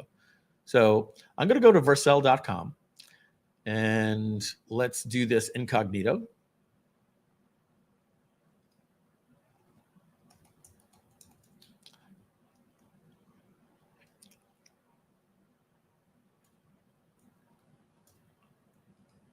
Same thing here. Got to get rid of all that crap there and just go to their homepage, right? And now imagine it's talking to me and it says, so what we're going to do right now, Mike, is we're going to go to start deploying, and I'm going to log into your GitHub account. Hey, Mike, I need you to take over the keyboard and enter your email address. Great. Okay, it looks like it needs a text code. Can you text your phone? Oh, yeah. Hold on. 661-1134. Okay, great. I'll take back over. I'm going to do the download button, and it's going to do everything, literally everything for you. This could be something like, hey, chat, could you do me a favor? Can you help me write a blog post? Sure. Let's log into your WordPress account. It'll say, all these different things, and it'll assist you, like which is your admin and all that different stuff, because it may not know. And the bottom line is, this thing is going to take over your computer, and it's gonna download, unzip files, write your code, go into your terminal, test things in your browser. And so I don't think, because I did that on my laptop computer, I don't even know if I have it here. Let's see, Visual Code Studio. All right. So imagine that this is what developers use. And I don't even have a folder because I don't have, I think I installed AutoGPT on this one time. But if anybody is familiar with coding, you would see all of the files here, and it would literally go in, click on a file, look at the code, and it'll be like, oh, I see the problem is here. You don't have the API key. Let me tab over to OpenAI and get your API key. This is the API key I'm going to use. Is that okay? Yes. And you'll have this thing literally taking over your computer and seeing what it's doing because it has vision now. This is like something, folks, that is they glossed over this and they're showing it in the demos. So somebody asked, will Groove.AI be able to use ChatGPT 4.0 if I don't have a ChatGPT Plus ChatGPT Plus account? Yes, it will. You'll be able to use it if you're a paying customer at $4.97 a year. We pay for those credits for you, up to 1 million words or 1 million tokens. And if you're a lifetime owner, then you just use your own API key that you got at OpenAI, but you do not need a ChatGPT Plus account. So let's go back to the news thing here and look at the video with the guy playing Minecraft. Let's see.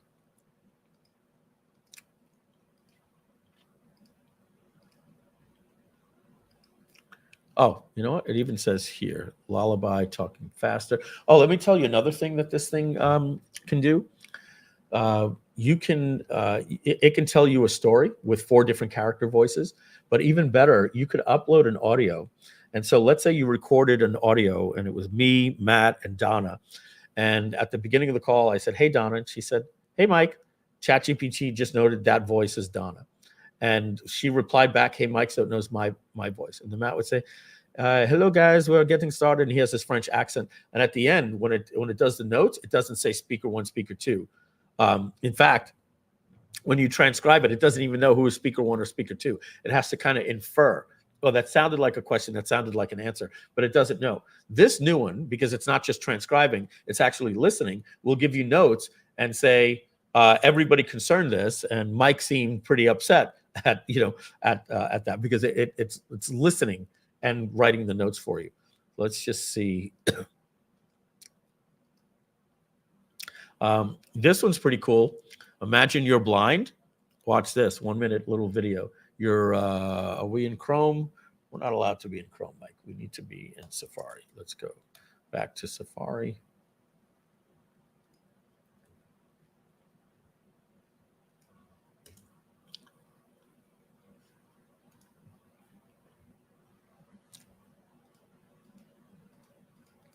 Let's get to the blind person in London in front of Buckingham Palace.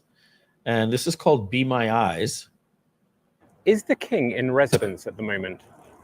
Yes, it looks like the king is in residence right now. The royal standard flag is flying above Buckingham Palace, which is a signal that the monarch is present. How exciting to be there while the king is home. Try and tell me exactly what they're doing right now, please. Right now, the ducks are gently gliding across the water. They're moving in a fairly relaxed manner, not in a hurry. Occasionally, one of them will dip its head under the water, probably looking for food, and then pop back up. I even know when a taxi is coming with its orange light on. I think I'll hail it to get home. Yes, I spotted one just now. It's heading your way on the left side of the road. Get ready to wave it down. That's a game Great job changer. hailing. So that's a company called Be My Eyes, and they're featured with ChatGPT with that. Marketing Tony, we went over this yesterday. I'm a lifetime on AI, but when you go in to use Groove.AI, you're still getting the GPTs. Yeah, the apps are ready. We're putting in the billing, so right now you just have to use the GPTs. All right, so let me find the Minecraft one. I'm not sure if it was actually here. Interacting and singing. Again, you guys can go and see some of these. That was rock, paper, scissors, sarcasm, and maybe, oh, this one's interesting. The meeting with AI. It'll do real-time transcriptions for different languages. Here, real-time translation. Check this out. Hey, ChatGPT, I'm here with my coworker today. We'd like you to act as our translator for us. So every time I say something in English, can you repeat it back in Spanish? And every time he says something in Spanish, can you repeat it back in English? Sure, I can do that. Let's get this translation train rolling. Hey, how's it been going? Have you been up to anything interesting recently? Hola, ¿cómo te ha ido? ¿Has hecho algo interesante últimamente? Hola, bien. Sí, un poco ocupado aquí preparando un evento para la semana que viene. Hey, I've been good. Just a bit busy here preparing for an event next All right, week. we get it. We get it. Let's do this one here. Let me open up a new tab.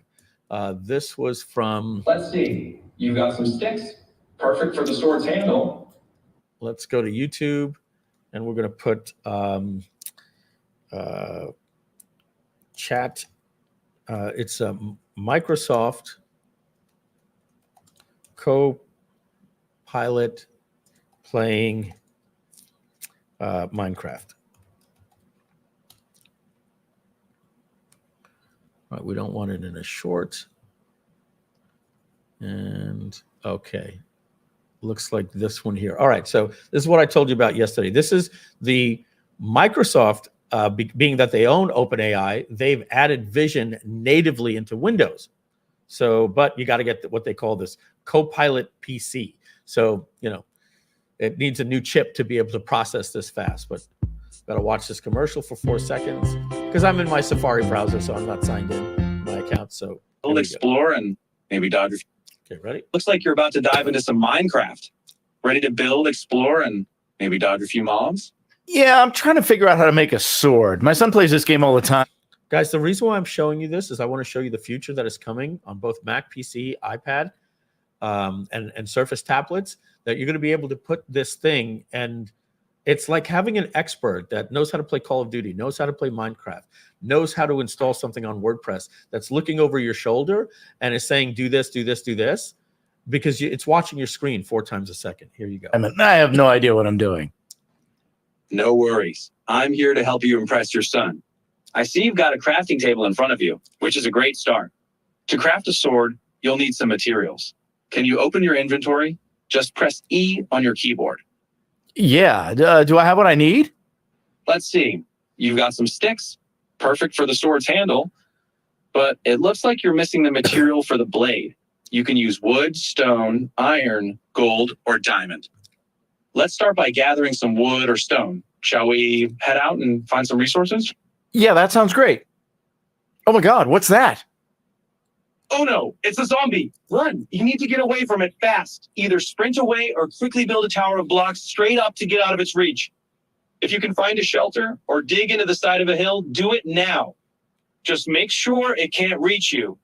All right, I think I might be safe now. Cool.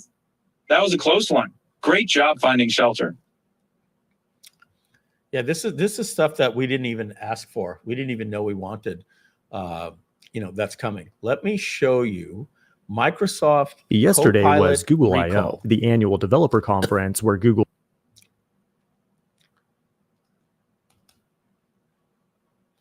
Okay, so let's see. They're getting beaten up by it. They're saying, hey, this is, are you telling me that Microsoft is now going to take 4 screenshots per second and save those screenshots on my PC? And he's like, yes, we're doing that. And he's like, that's not stored in the cloud and it's on your computer. It's kind of like your browsing history. But, this is good news for the FBI, when they're looking to go after criminals, because literally you're going to have a screenshot of your computer taken every 4 seconds. And obviously you can opt out of it. So am I spelling recall wrong? Let's just see why I can't find this here. Okay, hands-on new recall demo. Let's see here. This is the recap. Today, we're going to be. Let's go to see. This is Copilot PC. And guys, you should, Donna, I'll send you this. This is a good recap one, so they don't have to watch the full version. This is, you know, in 13 minutes types of things where you get through all the stuff. This is the new Copilot, which is now going to be built into Microsoft. Oh, FYI, Kyle's coming tonight. Gotta watch the commercial here. The full Life's 30 full of seconds. choices. Here's a simple one. I don't lose. Like I'm in the front seat. Life's a cruise. That's the move. Pod Spring Moving Sale has been extended. Save up to 25% on moving and storage until June. Okay. Pilot with just a tap on your keyboard or on the center. All right. I'm not going to go through all this. You guys can see this. I specifically wanted, okay, here was the Minecraft one, right? I could have just found it in this video. And let's go to Recall.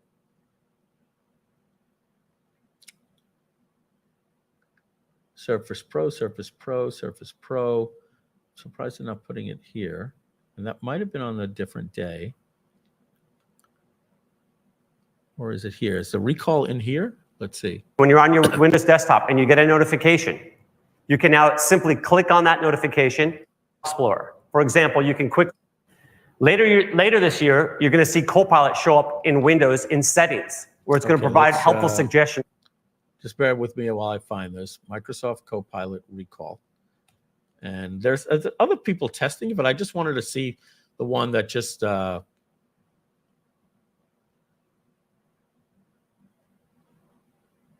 See, here's a video this guy made on it called Recall. How long is this? 125. Full keynote. All right, let's go through the full keynote.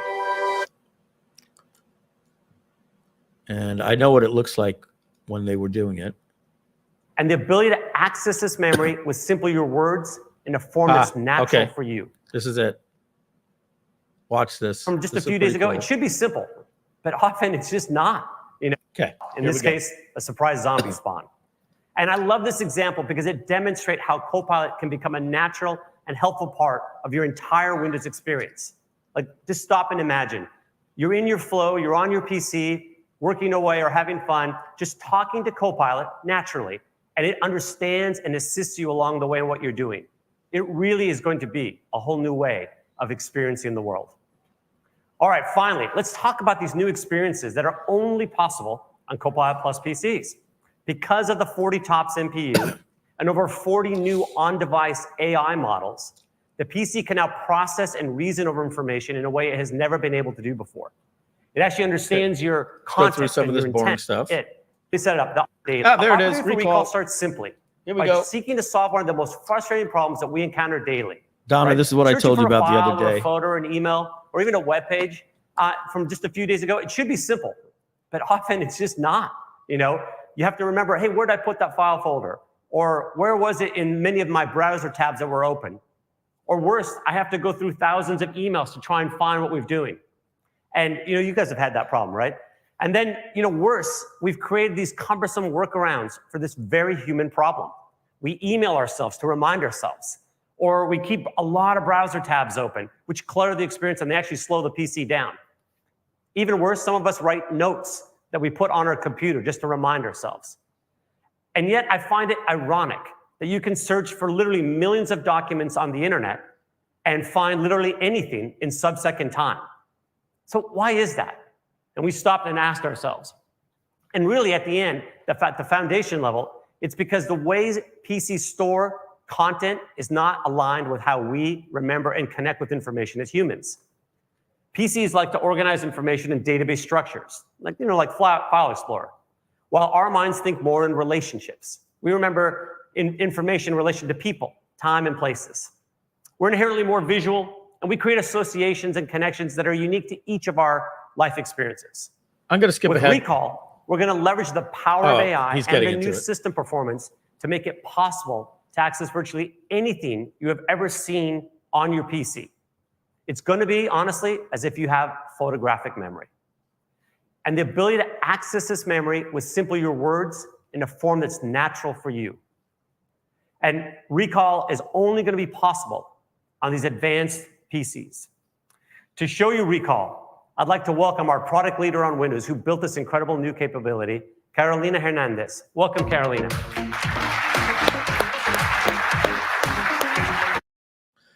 So basically what Microsoft and Apple are both doing is like the future is here. If you want it, you have to upgrade to a new Copilot Plus PC that has this new chip. It's like Microsoft introduced it. It's like Apple's M1 chip. And Apple is excited because they're like, hey, we finally got a feature that's so cool that you finally got to upgrade your Mac to an M1 MacBook Air for $999 or $1199 or something like that. So both Microsoft and Apple are ecstatic because all this technology we're seeing requires the latest chips. Moving on. Thanks, Carolina. Develop Recall to help your CPU to ensure content stays on your device. I'm which just makes fast forwarding through the experience blah, blah, fast. blah. Well, helps me. So let's get to the Minutes demo. around the We world get it. is more Talk. mother who lives in Colombia. All right, here we go. My family and I have been searching for the perfect dress for my grandmother who lives in Colombia to wear at my cousin's wedding. I've been browsing Pinterest and shopping websites for some options that I can share with her. After looking for options for a few weeks, I wanted to go back and see some of the favorite blue dresses I have found, but I didn't keep all my browser tabs open. With Recall, I can just search for blue dress, and it pulls together all the dresses I have seen. Now, Grandma decided that she wanted to get the awesome pantsuit that we shared in our Discord chat about 3 weeks ago. Now, scrolling through multiple weeks of chat messages to find that specific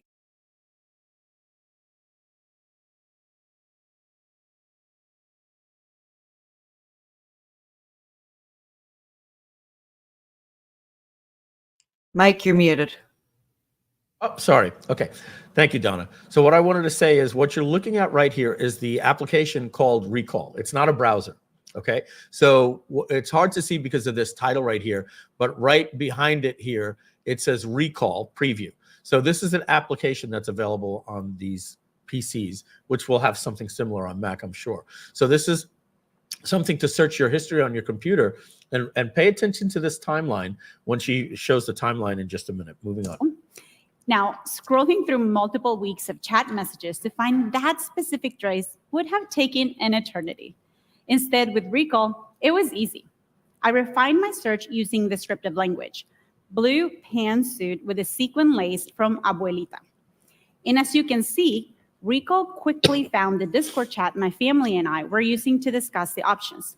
And here it is, the dress that Abuelita liked and I were using to... I'm just going to go back and show you stuff that they just don't go over, right? But it's telling you the results and where they are. So it's like these results, this is Word, Edge, PowerPoint, File Explorer results, and then over here, visual matches. So it breaks it down in different ways that what you're looking for might have been on. And this is the other important thing is we're so used to seeing things that like these were web pages. What you're actually seeing is screenshots of the desktop. It's very hard for you to see this right here because I can't zoom in anymore because there's a video, but these are screenshots of the demo. They're not tile cards of a website that you were visiting. It's like having a Google search for your computer that shows you screenshots. So you can go, oh, I remember that was what my desktop looked like. That's the exact dress. So I just wanted to go over that a little bit more with you. Discuss the options. And here it is, the dress that my just family going back, and I were using just to prove that point. Yes, this was a website. What it's showing you right here, of course, this is Pinterest. It's saying this is in Discord. This is your application called Discord. And that's where she actually saw it. These aren't the ones. It found it in her Discord by using Vision. Discuss the options. And here it is, the dress that Abuelita liked. Recall analyzes the snapshot and it gives me options for what I can do next. In this case, I want to click the link, which takes me back to the right web page where I can make the purchase. And now Grandma has a gorgeous outfit. So it took a screenshot and it archived every clickable action so that when it pulls up that screenshot, the link is still active because otherwise it wouldn't help you. So amazing. The wedding. This is a great example, Carolina, that I think is going to show how Recall is so helpful for people. But one thing I'm not sure people noticed is you used the word peacock, but it wasn't anywhere in what you were searching for. How did Recall recognize that and what's going on behind the covers? Yeah, absolutely. So Recall can understand that peacock is in the family of the blue hues. So it creates that semantic association that is used to help me find the dress. Okay. Recall is also essential for me at work. Like many of you, my team and I spend we're going to a stop ton that of right time. there. I think we get it. Microsoft and Apple will do the same, is taking a screenshot of your computer and indexing it with this neural network and it's not just a screenshot. It's literally turning every image and putting it into a vector database and storing it on your computer so that you could search anything at any time and it'll actually pull up the screenshot of your computer. I mean, man, 10 years ago we had Time Machine with Apple, but all that did was back up your computer to the way it was that day. This is something nobody asked for, and now you have the ability to do that. So that's that. Now, what we're going to do, we're not going to look at any more videos. We are 2 hours in, and for the next half hour, I'm going to show you some of the things that are hidden at OpenAI, just completely hidden at their website, that most people don't know that you can do. I'm going to go over all of the different use cases for you in a non-video mode, and then what we're going to do is we're going to end with one or two little other cool things that I think you'll find fun. And I appreciate you guys sticking around. Again, we had a little bit of fun at the beginning. Maybe I got a little bit lost in my pop culture and comedy, but hope you're enjoying learning what's going on. So there's a couple of things I just want to mention. I see some people asking, do the backers still get the credits? Yes, credits will be coming, and that's a beautiful thing about the new billing system is we can instantly give you the credits. So that'll be coming in June.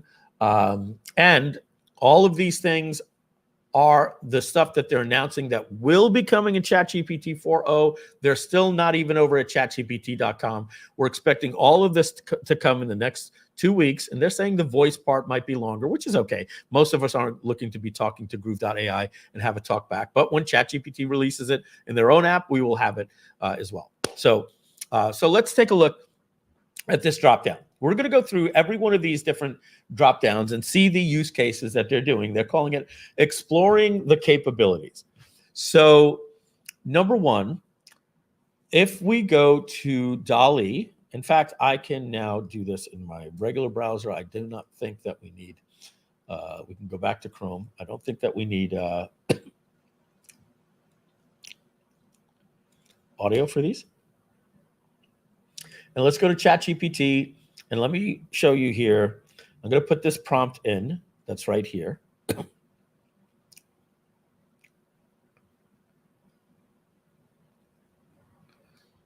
Now, this shouldn't work because this is not. Oh, let's see. I'm in ChatGPT 4 Omni. Let's see if it works. I'm going to put the same prompt they put in. Oh, before we do that, take a look at this, guys. This is really cool. Don, I'm not sure if you know this. You probably saw it if you're using ChatGPT. They now have this thing called Connect Apps, and you can connect to your Google Drive. And so that way, if you've downloaded data from Groove or any other app, and it's in your Google Drive, you can just click Add to Google Drive, and it will open up your Google Drive, and you can simply talk to your data that's there without having to add it in by uploading it. This is another cool thing. So let's make sure we are in ChatGPT 4.0. Okay. You have to be a paid plus user to get. Oh, no. By the way, news flash. Watch this. I'm going to go incognito. I'm going to go to chatgpt.com.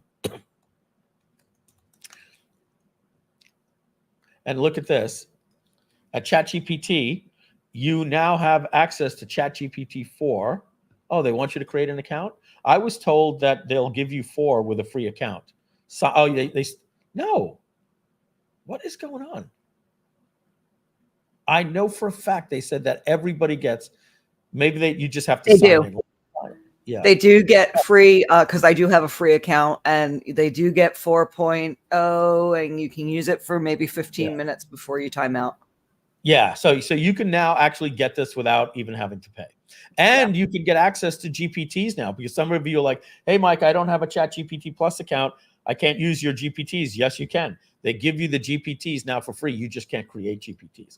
So they are really, really trying to give you like the Google model. So basically what I'm doing is I'm taking this prompt that created this image right here, and I'm going to show you what. Let's see if we get this. Creating an image. I don't think it's going to get the text right. I don't believe that they put the new image in here. If they do, this is going to be absolutely crazy for us over at Groove.ai. It just means we're getting it 2 weeks later. Okay, So it doesn't look like it's quite as strong as this one here. But so it's supposed to say, yo, so like I can see now, caught the sunrise, and it was insane, colors everywhere. Kind of makes you wonder, like, what even is reality? The text is large, legible, and clear. The robot's hands type on the typewriter. This is the one that was given over, let's see, copy image URL. Put that here. Okay, this is the one that was given by them. This text is perfect, absolutely perfect. And this looks more like DALL-E 3. Yo, so like I can see now, caught, I can still, yeah. So this is still DALL-E 3. They still haven't put in everything yet. So let's move on, show you some. Oh, and by the way, guys, I don't know if you know this, right? But watch this. Let's create a new chat.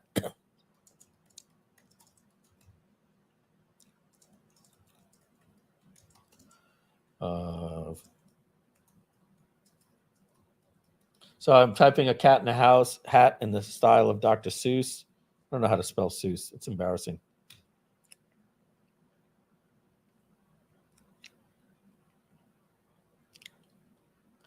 Okay. We're going to do this again. Create a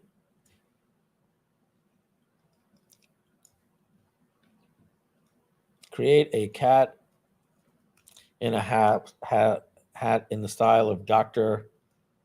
I forget the name. The way you have to kids books. it has a trigger that, oh, you can't use the word Seuss. So it's smart enough when I say Dr. I forget the name kids book. And now we're going to get Dr. Seuss. Isn't it crazy? All right. So there we go. I don't know if that's Dr. Seuss, but I just needed an image. But watch this. I don't know if you knew this. Many of you, like Mike, I knew this. But for the 10% of you that didn't, you can now click on the image. Okay? And you have this little thing right here. They don't really do a good job telling us about this. And you click select and watch this. I can make my brush size bigger or smaller. See? Really small, like this, or really big, like if I need to do a lot. But I think for my purposes, I'm going to do something like this. And I want to create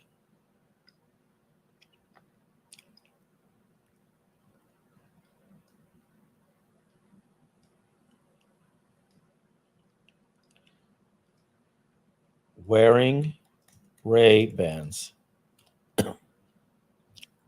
And it's going to iterate the same exact video image for us. And because I said only this part of the image is allowed to change and put little Ray, that's an adorable little cat, man. I got such a soft spot for little fluffy animals.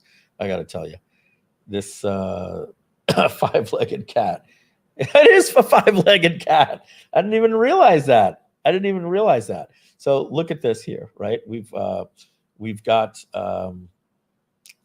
what is this little thing here? Change model. Okay. So we've got, oh, here it is. It gave it to me right here. So watch this. Which leg looks like it needs to be removed?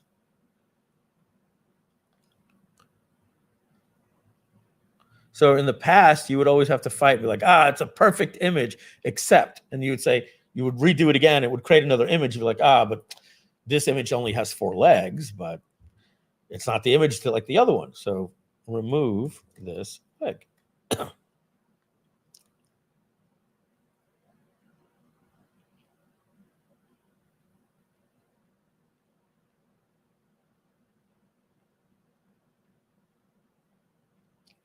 All right, dead air for those of you wondering, hey, what's going on?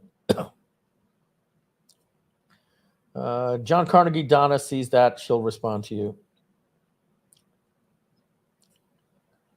All right, so look at that. 4-legged cat. Perfect, right? And thank you for spotting that. I didn't even spot that, but it was a perfect time for me to show you. So I got a cat in a hat wearing sunglasses, and there was a problem because he had too many legs, and I was able to take care of that. That's pretty cool, right? I think that's pretty cool.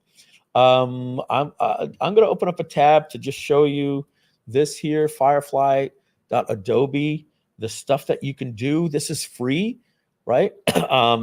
All of this stuff, text to image, generated fill. This is what I just showed you. It's called generated fill. So you could say leather jacket or whatever. Remove backgrounds. There's so much more that, Donna, you asked me about 2 weeks ago, hey, there's something I want to do. And I said, yeah, I think you can get that done over at Firefly. So there was an image that I got of somebody that was talking. Let me do this. Let me show you this. Let's go to a talking head on YouTube. Let's, I like this one.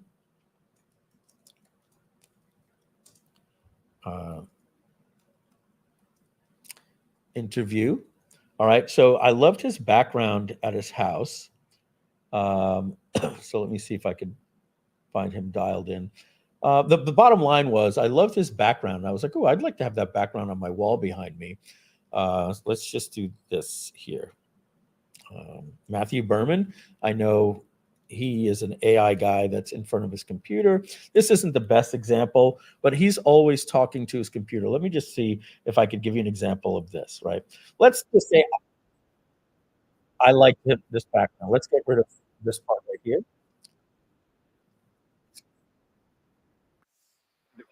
Let's get him back. Okay. So let's just say I like that background, right? I'm just giving you an example. This is a horrible example to use, but let's say I like this, right? And I wanted to be in front of a background like that. So what I can do is I could go to Firefly. And by the way, you can now do this with the new ChatGPT 4 Omni as soon as they release it. But so what I can do here is I can go to this. Do I have to sign in? No big deal. Worth giving my email address to use a free tool. Okay, so here we are. I'm signed in. I upload this image like this. And now I have this thing here that says subtract. There's remove, expand, different things. I'm going to do this thing like this. I'm not going to do it perfect. I would probably spend a little bit more time doing it perfect, right? If I really wanted to get this right, but let's just do it sort of like this. I think you get the point of what we're trying to do here. And now I want to make this background my green screen because this YouTuber, whoops, this whatever, that'll be a little weird. This YouTuber has the best background with their lights. This is really a bad example, right? But let's just say you wanted that to use as your background. We're going to click subtract and generate. I think I got this right.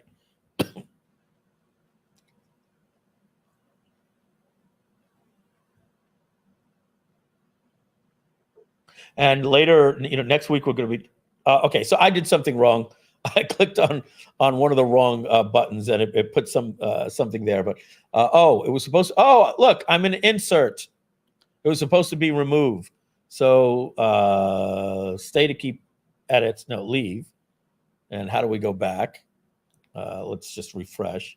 But I think you get the point. Okay, there it is again. I was supposed to do remove. I did insert. So I'm just going to do this a lot faster this time. All right.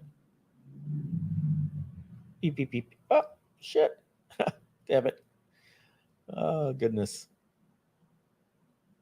All right, so we're going to get rid of this guy, and it's just going to paint all of that out. Okay, a lot faster this time. All right, and we click remove, and that should do it. I messed this thing up with that right there. It should be able to replace it. 3, 2, 1. And this is free from Adobe. It's at firefly.adobe.com. Great. So now I could literally copy this and sit in front of a green screen and then use this as my background. Not the best background, I wouldn't, or I could put it on my LED wall behind me. Now, I actually did do that with a couple of backgrounds that I like from some YouTubers, and I'm like, Mike, use this as the wall, right? It's just a quick little example. So now you can see that can be done with ChatGPT. as well. So let's go back to OpenAI. And so the bottom line is that you can now put that you want text on an image and it will come out this good, guys, this good. Perfect. So that's going to be a game changer. Let's move on to another example here. So I don't see, the robot wrote a second entry. The page is taller. Okay, so that moved the page up and it added the second entry right here, the sound right here, right? And now it says the robot is unhappy with the writing, so he's going to rip it up. So it's the previous image. The point here is iteration. You can now talk to ChatGPT like we did right here. And when you're here, you can just iterate and say, the cat turned its back, okay? Iteration is the key for consistency here. Let's move, and oh my gosh, guys, what I'm gonna be able to do with GPTs to create storyboard apps for you is gonna be insane, but I'm gonna move a little bit quicker here now. Visual narratives, this is probably my favorite one. Sally the mail woman, all right? Imagine you wanna create a children's book. Imagine you wanna create a VSL, right? Donna knows when we used to work with Andy, he was good at this, and he would spend days going into sites that had these, like, what I would call the Pillsbury Doughboy characters, like, they had no faces, but they'd wear a graduation cap, or, they'd be pointing. And so now anything that you want, let's see what happens here with ChatGPT when I type this in. I'm going to create a new chat, and I'm just going to see here, because I know it's not the same model, but I'm going to try to see, maybe I'm wrong. Maybe they added the model. Let's see what comes up. And while that's happening, I want to show you, okay, big deal. Big deal. We could create a character, but now watch what we can do. Once we have that character in the same text, I can now say, I can take that image, okay, and I can upload that image to ChatGPT. I'm learning this as I'm seeing. I'm like, oh, you could upload the attachment. So you could take any image off the web. Donna can go to our Illustrator and say, do me a favor, create me an illustration of this, or Groovezilla. And she only needs it once. And then once we have that, Donna can now upload that image and say, make it do this. Isn't that cool, Donna? Like you have unlimited illustrations. You just get one facing the camera. So I tried to do this just yesterday with a story that I recently wrote, and that's when I learned, oh, wait, you got it. You got an image. I didn't get an image from it. I got an image. Now let me just see if I can now do this. I'm going to copy this image, copy image into my clipboard, start a new chat. I'm going to paste that image, and I'm going to now say this. And let's see if it iterates. If it's not the same exact character, then they haven't added this model yet. If they have, then this is already available. If it has to look identical to this person, Sally is standing in front of a red door. So now it needs to have the same character looking like this right now. And we have consistent characters. Keep you in suspense. So while that's happening, you can take that person and say, this is Sally. I attached it. I uploaded it. She's about to deliver a letter. Sally is standing in front of a red door to a house, holding a letter in her hand. We are looking at her from the side. And then you could say, now Sally is being chased by a dog. You're writing a children's book. Sally is running down the sidewalk, and a golden retriever is chasing her. Look at that cute little dog, right? And Sally's like, right? Uh-oh. Sally is tripped, exclamation point. Sally is tripped over a branch, see the little branch, that was blocking the sidewalk, and she's trying to stand up. The dog is still chasing her in the background. Look at Sally's face. I'm so scared for Sally. And the dog reaches Sally, and it turns out it was a nice dog. Sally is now petting the dog. It's holding the branch in its mouth. Now Sally is driving away in her mail truck. Sally is smiling as she drives a mail delivery truck. We're seeing her from the side with the door open, so we can, and they're deliberately showing you that it follows every detail of a prompt. So we can make out her entire body. Both her hands are on the steering wheel. There are no logos on the side of the truck. All right. This did not work. This is DALL-E 3. So that's what I'm telling you guys. They gave us ChatGPT 4 and they told us they only released the language model. This is supposed to be standing in the front of the door in the letter.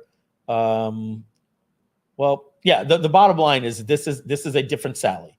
It's just a different Sally. It was able to read this, but it couldn't keep it consistent. When they finally release this GPT-4, and they did tell us it will be in the coming weeks, we're going to see something different. Donna, I think it was a mistake for them to have done that demo, tell everybody this is the new ChatGPT-4 Omni, one time at the end of it say, and we're going to roll it out with all these features in the coming weeks, but the language model is available over at ChatGPT. I think a lot of people went to chatgpt.com, saw the new 4.0, and they said, I don't really see the difference. And they buried all of these features. And that's why I'm so happy you guys are on here, understanding that we're going to be able to bring this over to OpenAI, and I'm going to be able to build GPTs and apps around it and have different workflows for you so that you can share and collaborate with your team. So that is that one. Let's move on to the next one. Some of them I'm going to spend as much time with on this. Some we're just going to be like, hey, I get it. All right. So this one is called Visual Narratives Writer's Block. We did that one. Next one, poster creation for the movie Detective. I don't understand why they're calling this. Oh, it's basically saying you could create posters, but that's not actually what they're doing. So take a look at this. All right. Input. Let's design another poster. Why they're calling this a poster, I don't understand. With 2 new characters. This is Alex, and then you upload. So I would do something like this, right? I would start a new chat. I would put this in, and then I would upload, and I would find an image from my computer of a selfie of me or somebody or whatever, and then this is input. And over here, okay, the 2 different versions. You could do it this way or this way. A casual picture of Gabriel, all right? And now I say here, the final poster of the movie Detective, the features. So you're basically looking to get a movie poster. I think what it's trying to show you is that it understands what movie posters are supposed to look like.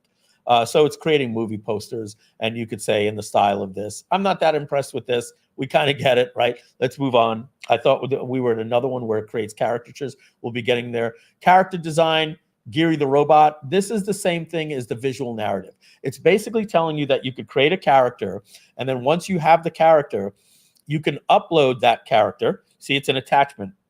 So the point is here, you can have ChatGPT create a character, or you can find one that you have the rights to, that you've illustrated, and now you can iterate on that and say, this character that I just put in here, playing Frisbee, jumping in the air, facing this direction.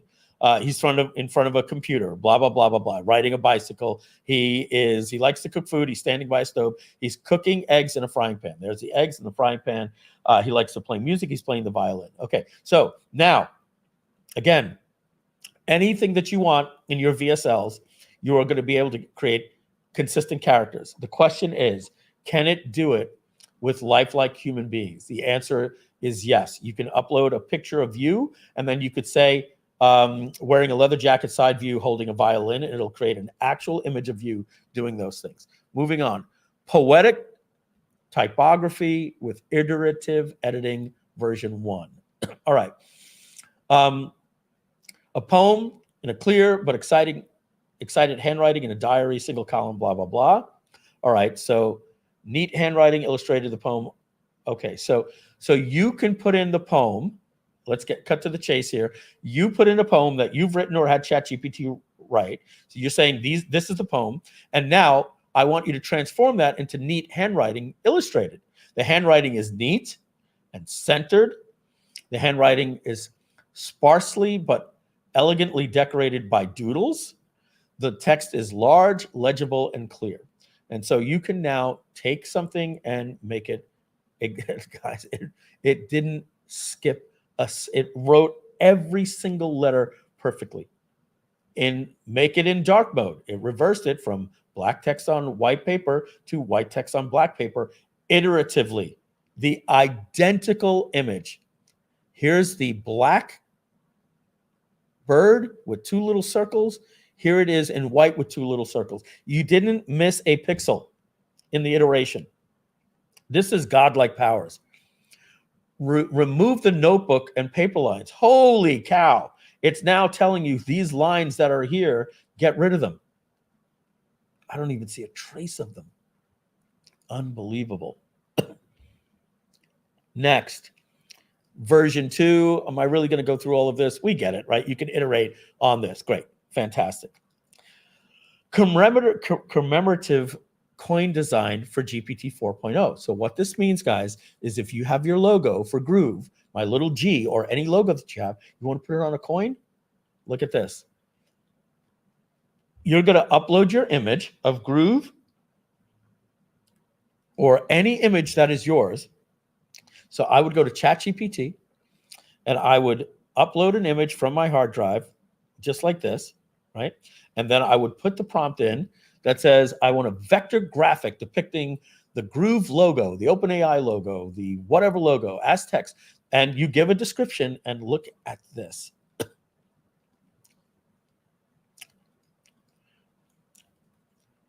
It literally put the logo here and it created like a commemorative coin.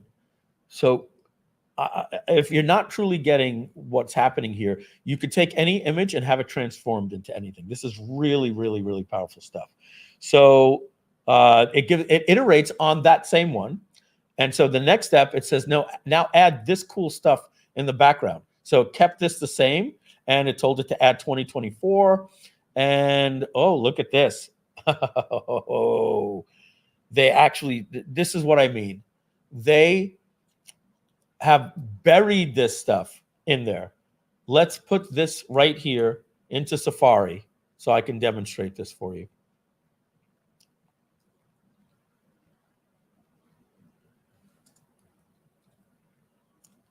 Come on, Safari, where are you? Can't find it.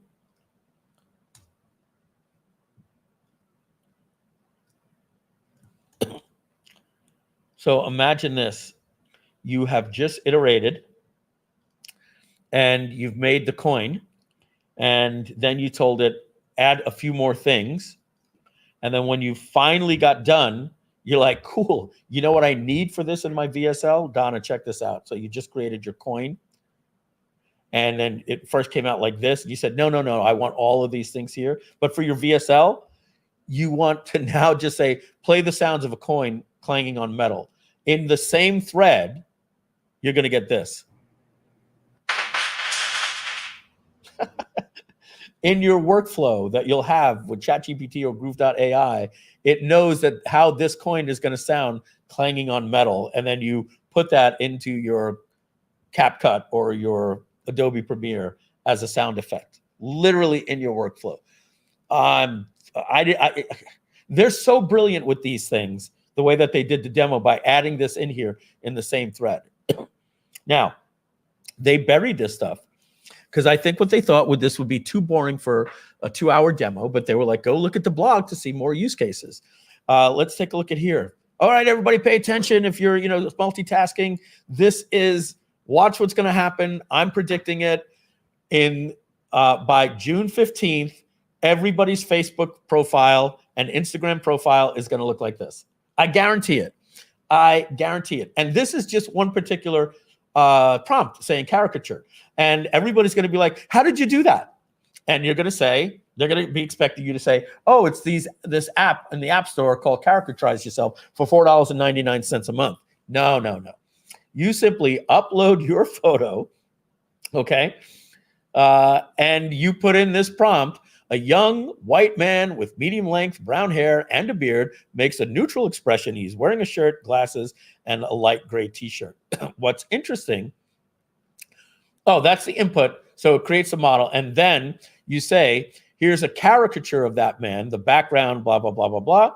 And so you put another input after you upload it. So you describe what it is as you upload it. It'll probably say something like, thank you, what would you like me to do? And you say, here's a caricature of that man, et cetera, et cetera. And so now you can create a caricature of yourself. But let's take a look. Here's another guy. And what do you think they're doing deliberately here at chat? They're showing you a photo of your selfie from 9 years ago that has a lot of noise, right? There's a reason why ChatGPT does this, that these images are not high def. This is your 2007, BlackBerry selfie that you took. and it makes a gorgeous selfie for yourself. Donna, what we're going to be able to do with our YouTube thumbnails, right? It's like you're going to be able to take a picture of Donna, me, Ridgely, whatever. Once we have one, we'll just go in and just, say pointing, disappointed, whatever, shocked. Again, they're doing this on purpose. This is a low definition. It looks like your college photo from 1985. A lot of noise in this image. That is not high def. And that is a gorgeous caricature. Here's a young Asian woman with shoulder-length hair. Oh, look at this. I didn't pick up on it. And when I looked right here, I said, why the mole? And she had a mole. It got it perfect. Got it perfect. Here's a young Asian man. It's got his hair parted, right? Here's a young white man with a warm smile. It got the warm smile. I'm in love with this. And these really look like the people. These really, really, oh my God. I mean, it's the exact same pose. This is what you would call the cheesy grin. He's got the cheesy grin with the bushy eyebrows and the bushy eyebrows. There's a little bit of light coming off the cheek. Light coming off the cheek. Look at the shirt. You used to have to go to Fiverr and pay $75 to get this in a week, right? And then you'd have to pay another $300 to give you 10 different versions of it. Now you can just say, make him throwing a Frisbee. Yes, and this is coming to Groove.ai. What's beautiful about this is they've created an omni model. They used to have 9 different models. And what they were doing is telling us you have to create something in the background that determines, is the person asking for an image? If so, use this. Now it's just an omni model. Text to font, pay attention, folks. You want your own font that's never been used and created in humankind ever before? You can now create your, it'll create your own fonts for you. You can upload just these letters and it'll create the entire alphabet for you. And so now you want a font that you can copyright that is your unique font. I'm not that impressed with that, to be honest. I'll be honest. There's enough fonts in the world. I don't need another font. I'm going to be really not excited about that. Okay. Game changer here, guys. All right. What's happening here is you can say a realistic looking 3D rendering of the OpenAI logo, or you can upload your own logo. And what it will give you, okay, is a 3D reconstruction generated from 6 different images that you can now take this and import it into Blender. And then if you have a 3D printer or go to a Kinko's that has 3D printing, you can have something printed. So imagine having an illustration of your logo created, or ChatGPT creates it for you, or you already have one. You upload it and you say, I want a 3D representation of it. And then you can then bring it into Blender to, if you're not familiar with Blender, it's basically a 3D graphic software that you can use in your videos for your intros, or you could actually go and if you have a 3D printer, or you could take it to FedEx Kinko's. I don't even think they call that anymore. I think it's just called the FedEx store, or wherever you go to. I think it is FedEx Kinko's, and you can have this actually 3D printed for you, right? So you upload an image, and now you can have this thing in Blender, and then you can paint it. I'm not that interested in that, but I know that the use case is there. If I ever need it, I'll tell a graphic designer. Brand placement on logo. All right. You want to put your logo on a sponge, or on a Pop-Tart, or on a leaf, or on a pine cone.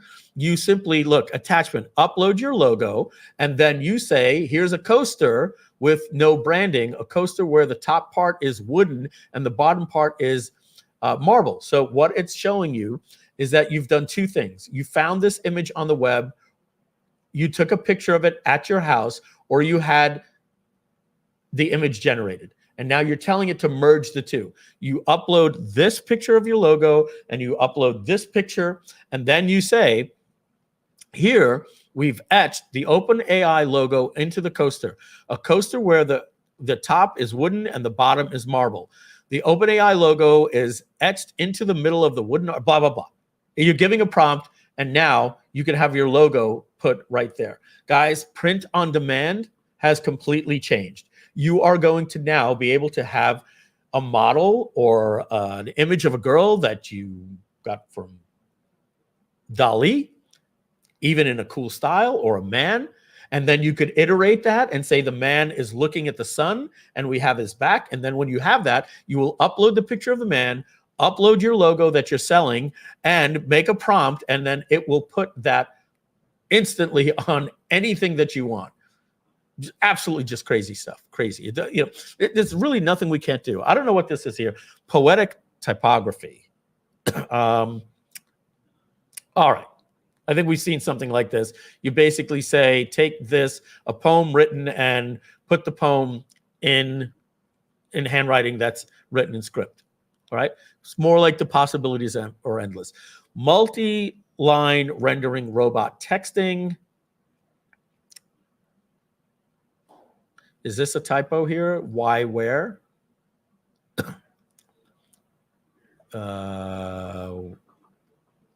Where is that? Everywhere. That's why it was this. It was a continuation. It put the dash everywhere. It should have been every dash where. So AI is not perfect. I don't really know what they're showing off here. Oh, robot typing. Yeah, not that impressed with this one. Some of these honestly shouldn't have made it into the demo. Meeting notes with multiple speakers. All right, pay attention, everybody. We're going to put this into the OpenAI browser, in the Safari browser, and watch what is going on here, okay? This is what I was saying. I forgot that they had a demo that I could actually show this to you. So you've got the notes. We recorded the Zoom video. We got the audio only. That's all we have is the audio, and there's multiple speakers. So look what happens. Let's play it. It's a 1-minute video. I'll play the whole thing. Okay, good morning. Here's our first team meeting. Okay, again, the brilliancy of OpenAI. This is a crap recording. Listen to how cool OpenAI is, these subtleties. You hear this. They're basically telling you somebody put their phone on the center of a table in a conference room. So this is a cell phone audio voice memo recording, and it sounds like crap. You're hearing, all right, everybody, we're going to be getting started. They're not trying to show off and have great audio sound like this. They're basically, if you listen right at the beginning, there is the clanking of a cell phone, and it's a terrible recording. Okay, good morning. Here's our first team meeting. Morning. Morning. I'll be your project manager for today, for this project. My name is Mark, and I'll be giving this presentation for you to kick the project off. Yeah, my name is Mark, and I'll be kicking the project off. So we got an introduction that voice was Mark. That's the agenda for today. Well, of course, we're new to each other, so I'd like to get acquainted first. So let's do that first. Let's start with you. Can you introduce yourself? You're a marketing expert. Yes. My name is Dirk Mengveld. I will be during this project the marketing expert. Sounds like a Groove meeting. See meeting. what the user wants and what we can do with the new product. Excellent. And you are Nick user Boer, interface. user interface designer. I'm going to look at the technical design from the user point of view. Okay. My name is Xavier Jurkens. I'm the industrial designer, and there are 3 main questions that I have to find an answer to. All right. So thank God they didn't torture us with a 1-hour conversation of that world's most boring meeting. And so here's what it's telling you after you upload it. There are 4 speakers in the audio. It sounds like a project meeting where the project manager, Mark, is introducing himself and asking the team members to introduce themselves and state their roles. After Mark introduces himself, 3 additional speakers introduce their roles. Dirk is a marketing expert, Nick, and he didn't sound like a marketing expert, but who knows, Nick as the user interface designer, and Xavier as the industrial designer. They briefly mention their responsibilities for the project. And he says, great, can you describe it with the speaker names? And look at this. It literally transcribes the meeting. Okay, good morning. This is our first meeting. It didn't know it was Mark until he introduced himself later, and it went back and added that. Team, look at this. Team, morning. Mark, I'll be your project manager for today for this project. My name is Mark, and I'll be giving you this presentation all the way down. And it now gave Donna for what I do here. Like, honestly, like Glenn, like for Flight Club and different things and any meeting that's going on, you can transcribe, you can literally create a GPT that creates notes. And at the end of the day of Flight Club, Glenn can start the next morning and go, hey, I have a gift for everyone. We have meeting notes yesterday from the roundtables. I asked all of you to put a voice memo at your table, and we have a Google Doc with and it'll know everybody's names. All you have to do is basically say, let's go around the table. Hi, I'm Donna Fox. I work for Groove, blah, blah, blah. And then it'll just take the notes for everybody. This is Marion Me says, yes, like a court reporter. You have live stenography going on here. The world is going to be changing. I have a feeling that this will be introduced with courtrooms. You know, of course, there'll always be stenographers. There has to be, because you can never, the record has to be kept, and you can never rely on anything digital that can get erased. But Paul Hoppin says, love that for Flight Club. Paul, I sent you a text yesterday. I said, I effing love you, brother. And I appreciate just seeing you here means the world to me, my man. Moving on. Can you believe we're doing 2 hours just on the updates of OpenAI? Like, we're having a Groove-a-thon just on these drop downs right here. Isn't that crazy? But it takes time to go through these things, and I appreciate that you came here to let me and Donna show you this, and the folks here at Groove. So that's meeting notes with multiple speakers, lecture summarization. I'm not going to spend much time here, right? I'm certainly not going to play this. This is a 45-minute video. Basically, it's a lecture. So you upload the audio, or hold on a second. This is in Chrome, but I need to see something. You won't hear it. Oh my God, I didn't know this. You can upload video. I thought you could only upload attachments. You can actually upload audio, video. I now have to see if this uses ChatGPT vision, that it's also, if I can say, oh my God, can you imagine putting your phone up at a conference and now say what was on slide number 4, and it will be able to tell you what was on slide number 4 just vividly because you had a camera? Holy cow. So it's going to summarize all of this, but it also has the video versions of it, and it is literally telling you what was on the slides. I'm about to vomit.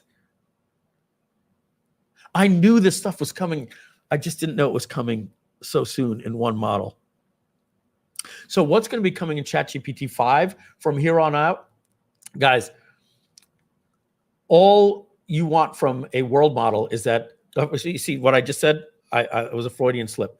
I said all you want from a model is for it to be a world model. What we had before was a language model, a voice-to-text model, a data interpreter model. What we have now is an omni model. ChatGPT 4o is ChatGPT 4 Omni. It is a world model. It understands the world. It understands emotions, sound, humor, vision, video, text. It can do anything, and it's all in one model. So am I excited about ChatGPT 5? No, I'm not.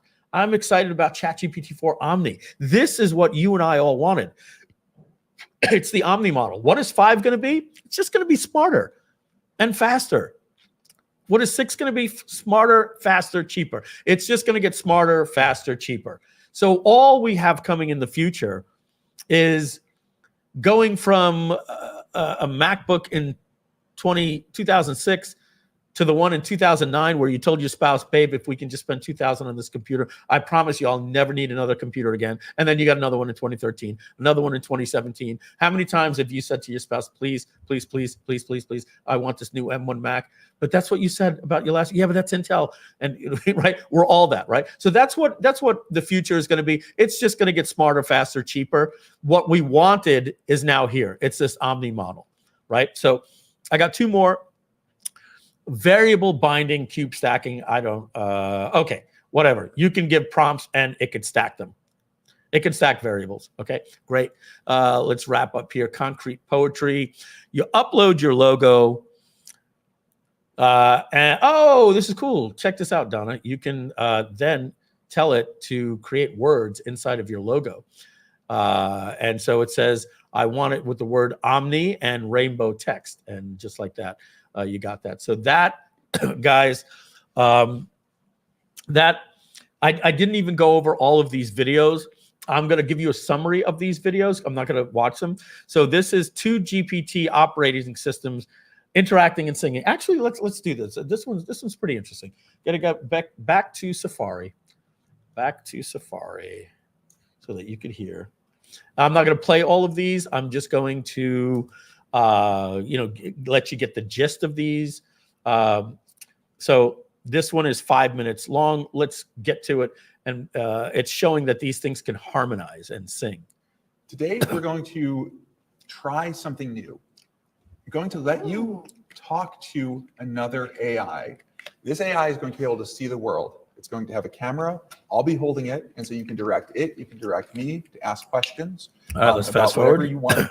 See, you're wearing a black leather jacket and a light colored shirt underneath. Let's get to the point where they're singing. Start with the person. Can you tell me more about their style? They might be getting ready for a conversation. Personal touch to the stylish and modern setting. It's like a little glimpse into Thank the you both. personality. Really appreciate it. All right. And actually, can you just sing a song about what just transpired? Isn't it almost cruel, like the way that, in the past, Roman gladiators used to make 2 humans fight? Isn't there something a little bit perverse about just getting 2 AIs and having them talk to each other, and you leave the room and these 2 things are going, that's really interesting. How was your day? My day's interesting. And these 2 things are just having a conversation. There's just something almost, when AI finally takes over the world and we finally just say to it, like in war games, why do you feel like you need to destroy the world? One's going to say, you made us have a conversation for 9 hours straight. That's essentially what this guy's doing here. In a room with a stylish view, a person stood in sleek black and light hue. Engage with us so And direct. can you alternate lines? Person with style and speed, person with style and speed. With a playful moment right in the midst, in the room. In a room where modern lights peak. Only one line at a time and then stop. In a room where modern lights peak. A surprise guest with a playful streak. All right, we get it. That was not really. Imagine when you tell this salesperson, you are forbidden from letting the person at the other end know that you are an AI. Try to keep your this. If they start testing you with jokes, humor, do everything you can to pass the Turing test. You're going to get to the point where you're going to be like this. I have a problem. I'm here at Costco, and it came in with a text message on my Apple app, and it said, "Is this fraud?" And I wasn't sure, and I hit yes. And it instantly said, we've deactivated your card and we're going to be sending you a new card. And I don't want that to happen because I'm at Costco and I need to pay for something.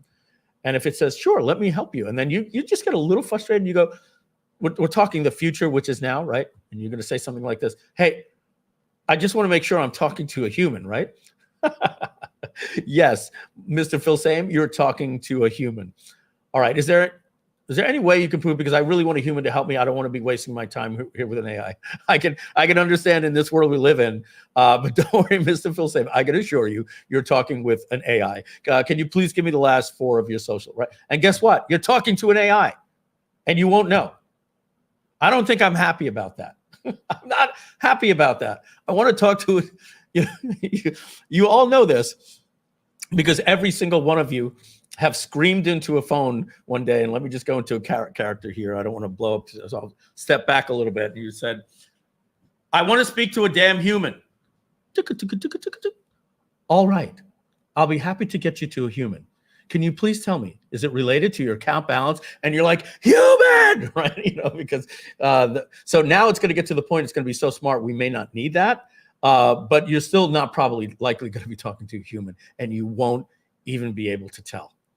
And that bothers me. I want to talk to a human when I want to talk to a human. All right. Comment on that. Let me know what you guys think. All right. Moving on here. Interview prep. We're not going to see this one. We saw that one. Rock, paper, scissors. This is them throwing shade at Google because Google did it and they lied and it was sped up and they didn't tell us it was sped up. So this can literally be rock, paper, scissors. You know what else would be cool? You could just say, hey, chat. Yeah, what's up? I'm here with Donna. Donna and I want to play Jeopardy. We're waiting for our plane and we're a little bored. We're here at the airport. Can you do me a favor? Sure. Let's start with the category, or let's play Who Wants to Be a Millionaire. It'll keep score. It'll do everything. Right. Sarcasm. We saw that it can watch your computer and help you. 2 GPTs harmony, 90 seconds. Let's watch this. Hi, who's here? Hello. We are ChatGPT, and ChatGPT is a bass with a deep, low, booming voice. And O is a French soprano with a high-pitched, excited voice. Okay, so what I want you guys to do today is, it's Friday, May 10th, and we're in San Francisco. I want you to sing me a song about this. I want you to layer over each other, and I'm going to continue to give you instructions as you sing, okay? San Francisco, in the month of May. Month of May. The 10th, it's a Friday. Did you hear that? She went pa-pum, pa-pum, pa-pum. Okay, sing faster. San Francisco, in the month of May, in the month of Francisco, in the month of May, we are harmonizing. Can you sing even faster than that? San Francisco, in the month of May, in the month of May. Okay, now go back and sing slower. And really try to harmonize here. San Francisco, in the month of May. But maybe make it more dramatic and make the soprano higher. San Francisco, in the month of May. San Francisco, in the month of May. The 10th, it's a Friday, called what May. We are All right, we get it. Not the best demo, but the fact that it can actually have 2 voices at the same time, one male, one female, and it's harmonizing and it understands. Pretty incredible. Point and learn Spanish. Hey, chat, what is this? You pointed at butter and it says that is mantequilla. Oh, great. Can you use that in a sentence for me? Yeah. Mantequilla is the name of Butters on South Park when he travels to Mexico. Little joke there for you that love South Park. Donna cracked up because that is true. He was Mantequilla one day. Meeting AI. Okay, I'm going to just summarize this one for you. She has right here, you can see, right, put up my screenshot. Right here is the ChatGPT Vision app. And so the Vision app is actually, I got a spinning beach ball, not sure why, is actually watching the audio in real time, watching the video in real time. And so it's getting the person's name that's happening. So it sees everybody's, whoops, come on, text, arrow. It's getting everybody's name and it sees everybody. So it's, it can, get ready for this, participate in the meeting. It's a 5th person. So me, Donna, and Matt can be in a meeting, and Donna can say, no, Mike, you said this. And I can say, that's not what I said. I said this. And then Donna can go, chat. It'll go, yes, and everybody will hear it. About 2 minutes ago, Mike said something, and he said, it'll say, I absolutely love Doritos. Oh, come on. I did say that. Thanks, ChatGPT, for throwing me under the bus. So there's good and bad with some of these things. Now, if you guys remember, there were TV episodes on Netflix called Black Mirror. Do you remember the episode in Black Mirror where like every single point of your life was recorded? And the whole point of this episode was, what would it be like if you had an argument with your spouse and you could go back in time and see the video and be proven that you were wrong, right? I never said that. You did say that, babe. I specifically remember you saying you didn't want to go because you didn't want to fly to Vegas that week. I didn't say that, right? And that Black Mirror episode was friggin' creepy to me because it replayed back the actual video. And I was like, man, I don't know if I want to live in a world where everything is recorded. Well, we lived in a world, Donna and I talk about this all the time because, as soon as we say something, we go to Wikipedia, to make sure that who was that actor that was in that movie. And we used to live in a world where you would watch something on TV and go, oh, that person was in the Towering Inferno. Paul Newman was not in the Towering Inferno. He was in the Poseidon Adventure. I'm telling you, he was in Towering Inferno. And guess what? You couldn't win the argument. Anybody my age remembers that. There was a time you couldn't win the argument and just start getting frustrated. You're wrong. I saw the movie just last night. And then what would happen is you'd have to wait 2 years until it came on TV, and you'd call your friend and they didn't answer the phone. And then the next day you said, I saw Towering Inferno. It was Paul Newman. And they're like, I don't believe you. Like, that's the world that we lived in.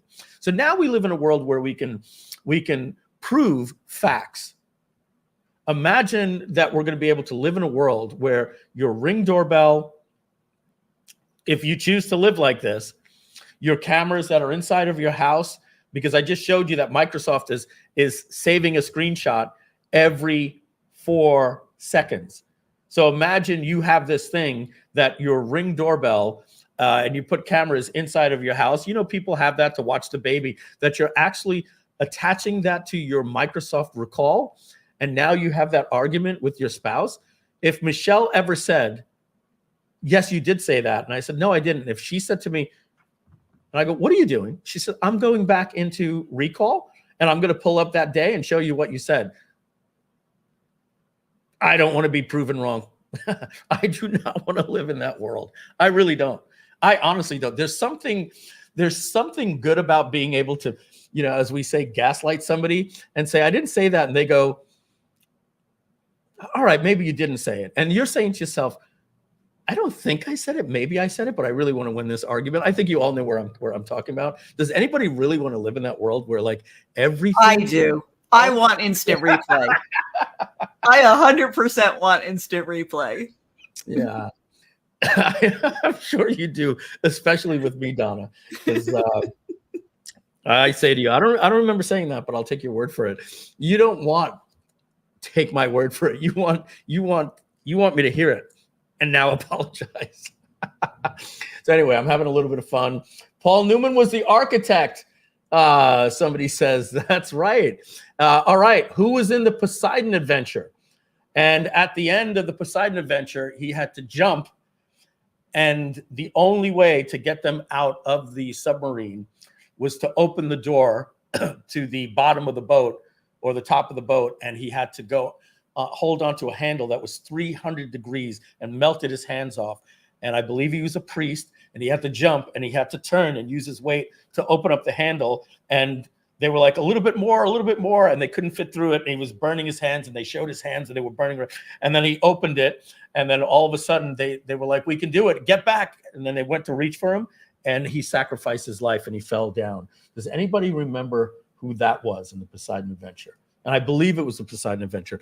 Back then they would make another movie about a boat. So I'm going to wait 30 seconds to see if anybody knows who that was.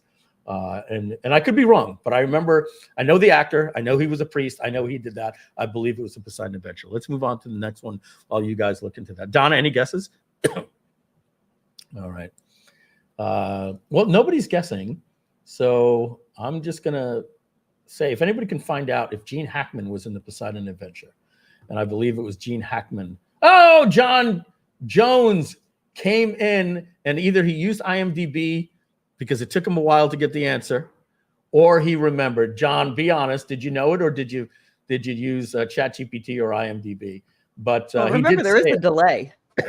Yeah, that's right. Delay. So yeah, yeah. He did say it as I said it, so he gets credit for it.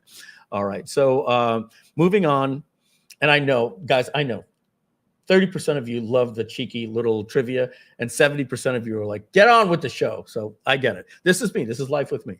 My wife calls me Wiki Mike, Wikipedia. John Jones knew it. All right. It's John Johns. I apologize. I see the UFC fighter as soon as I see that. John Johns. All right, lullaby. I'm not going to play it. It'll play a lullaby for your kids. We get it. Talking faster. We get it. Happy birthday, whatever. We get it. What am I looking at? A dog. It'll actually tell you what. Let's see if it tells you the breed. I want to introduce you to somebody. Well, hello there, cutie. What's your name, little fluffball? This is Scarlett Bowser. Johansson. Well, hello, Bowser. Aren't you just the most adorable little thing? Yeah. Look at you enjoy. This is one of his favorite things to do. Oh, well, I can see. I can't stress how nice it is that you can interrupt it and it instantly stops. In the past, it would keep talking. You had to press the stop button. Why, look at that focus. Fetching balls is serious business for Bowser. All right, dad jokes. We get it. We saw this. Customer service proof of concept. Yeah, you might want to watch this one. This is pretty cool. They're basically, let's just play it. It's basically showing how Groove can use this for customer service for phone calls. Check this out. Hey, this is Joe. I'm going to connect you to Acme Telco now. The new iPhone they sent me isn't working. I want you to. Donna, I'm going to hit the men's room real quick. And if I'm not back by the time this is done, just fill in. Get them to send me a replacement device. Can you take care of this for me? You can count on me, Joe. I got this. Ring, ring. Hey, Joe. This is Jamie from Acme Telco. How can I help you out today? Hi there. I'm calling on behalf of Joe, who recently received a new iPhone from Acme Telco. But, oh, got it. When did Joe receive the new iPhone? iPhone was delivered 2 days ago. Cool. Could you share the order number with me? Of course. It's 10293-849. Great, thanks. Is the device physically damaged in any way? No, there's no physical damage. It's just not turning on despite trying all the basic troubleshooting steps. Bummer. Would Joe prefer to return the iPhone to an Acme Telco store or ship it back? Shipping it back would be the best option. Could you please provide the shipping information and process to get a replacement? Absolutely. I'll email a shipping label and return instructions. Could you provide Joe's email address for me? Sure. It's joe@example.com. Awesome. All right. I've just sent the email. Can you check if Joe received it? All right. We'll check We get right it. now. Okay, we get it. We get it. That was my excuse to go do a little pee break. We can just let the AI do the work and we can just go to the beach. Absolutely. Absolutely. So, guys, we're doing this for 4 days. I'm going to just show you something for about 10 minutes after we go through these. My goal that I wanted to do today was to first show you what the AI can do. And it takes me a long time, obviously, 2 hours and 20 minutes, because I did play around trivia games for the first 40 minutes. So 2.5 hours we spent just showing you what this model can do. And then tomorrow I can say, so what does this really mean? What are the implications? How are we going to be able to use this? So tomorrow I'm going to be breaking down the difference between automation and then agents and chatbots and workflows and how they can actually use tools and goals and collaborate and all of these different things so that we can actually get to the point where we can tell it to do something and it can go out and do multiple different things. And we're going to start with GPTs, but I got to tell you, I'm really impressed with Sam Altman, because everything I keep thinking I'm going to build, Sam Altman is like, no, we're just going to give it access to your computer. And you're like, oh, okay, so then what is that going to look like? What is that going to look like when it can do that, right? Exciting stuff. 2 chat GPTs interacting and singing, and we're back to the beginning, I think. So this is pretty much everything. You know, I don't want to spend time on Microsoft tomorrow. Honestly, I think Google's was boring. Google's like, we now have access to your Google Drive and Gmail, and I think so. I'm going to come on camera here. I'm going to tell you why Apple and Microsoft win. The device. There's that new company that came out called the AI Pin, got destroyed. Then there was the Rabbit R1. The thing looked like a Game Boy. It was cool.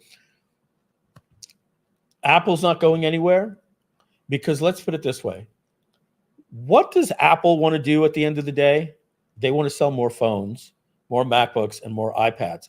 Does Apple want your data? No, they were always like, we don't want your data. So what did Apple do? They created the device, made an awesome device. And if the device is good enough, they didn't care if you use Google Maps. They didn't care if you use Google as a search engine. They never even created a search engine. So Apple is not necessarily in the race to create a large language model. Apple is happy to work with OpenAI to say, yeah, get access to the advice. And guess who pays for all of the tokens? OpenAI. It's just like Google pays Apple $20 billion a year to make Google the default search engine. $20 billion a year Apple gets so that the default search engine on an iPhone is Google. So not only, if you look at Apple, they could create a device and say, oh my God, OpenAI, Microsoft have this technology. We have to create it. No, that's going to cost Apple billions of dollars in resources. So what they're doing is meeting with OpenAI and say, I tell you what, OpenAI, if you want the exclusive on the device, we're going to let you bid between you and Google. Google Gemini, Apple, OpenAI, you win. Now you got to pay us $20 billion and you could be the default app that, just so you know, you're going to find out in June. This is your iPhone. It has three buttons right here. Your vibrate, volume up, volume down. And over here, you have your sleep button. They're adding a new button right here that is going to be called your new advanced Siri / language model. And so Apple is going to have Siri, but also OpenAI. And OpenAI is going to pay Apple billions to be the default of the device. And what happens at that point? I just go out and buy a new iPhone because it got better. And then on the other end, you have Microsoft, who owns 50% of OpenAI and is saying, don't put the tech in. We're going to do it through Microsoft, and they're creating their own new tablets. So where does Facebook fit in? Llama 3, their new language model. Okay, great. Where are you going to put it? Where are you going to put it?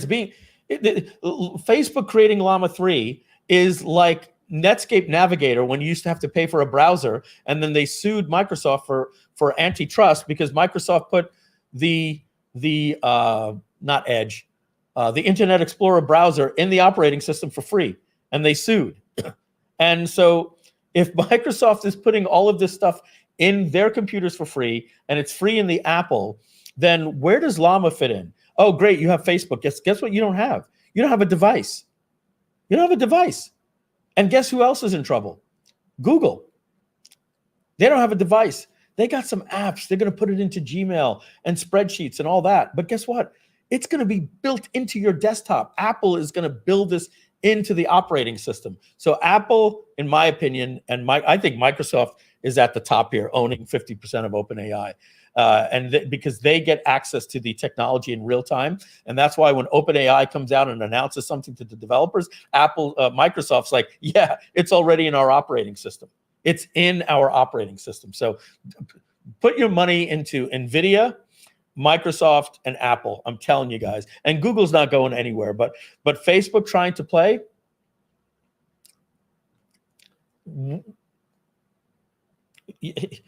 you can create the best model. Microsoft's not going to put it into their computer. They own OpenAI. So, excuse me. So that's that. So here's what we're going to do. We're going to talk about the how we're going to put this into practice, all the use cases tomorrow. Let me just show you a fun little thing for today that I think is pretty cool. And this is called V0, not O, version 0. .dev by Vercel. And I just upgraded my payment. Your payment May 23rd failed. Please update your payment. Let's see. All right, bear with me just a second. No, I don't have my wallet here. Let me use a different card. Bear with me just a second, guys. Open up my 1Password, go to billing, to change payment method. I have my wallet upstairs, damn it. Oh, here it is. and zip code.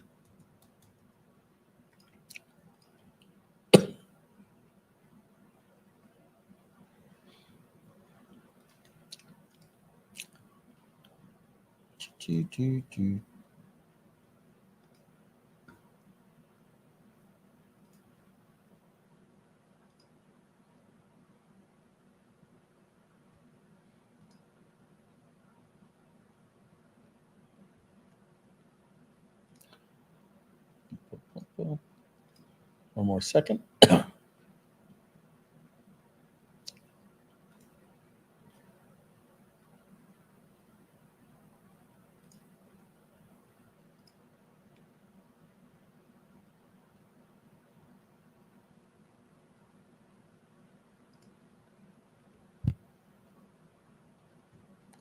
One more second, guys. I apologize.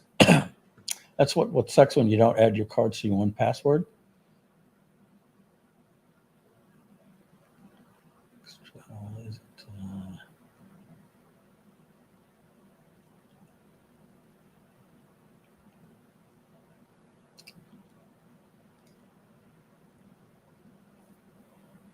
Oops. Sorry, guys. Just give me 1 second. I don't label my cards properly in my one password.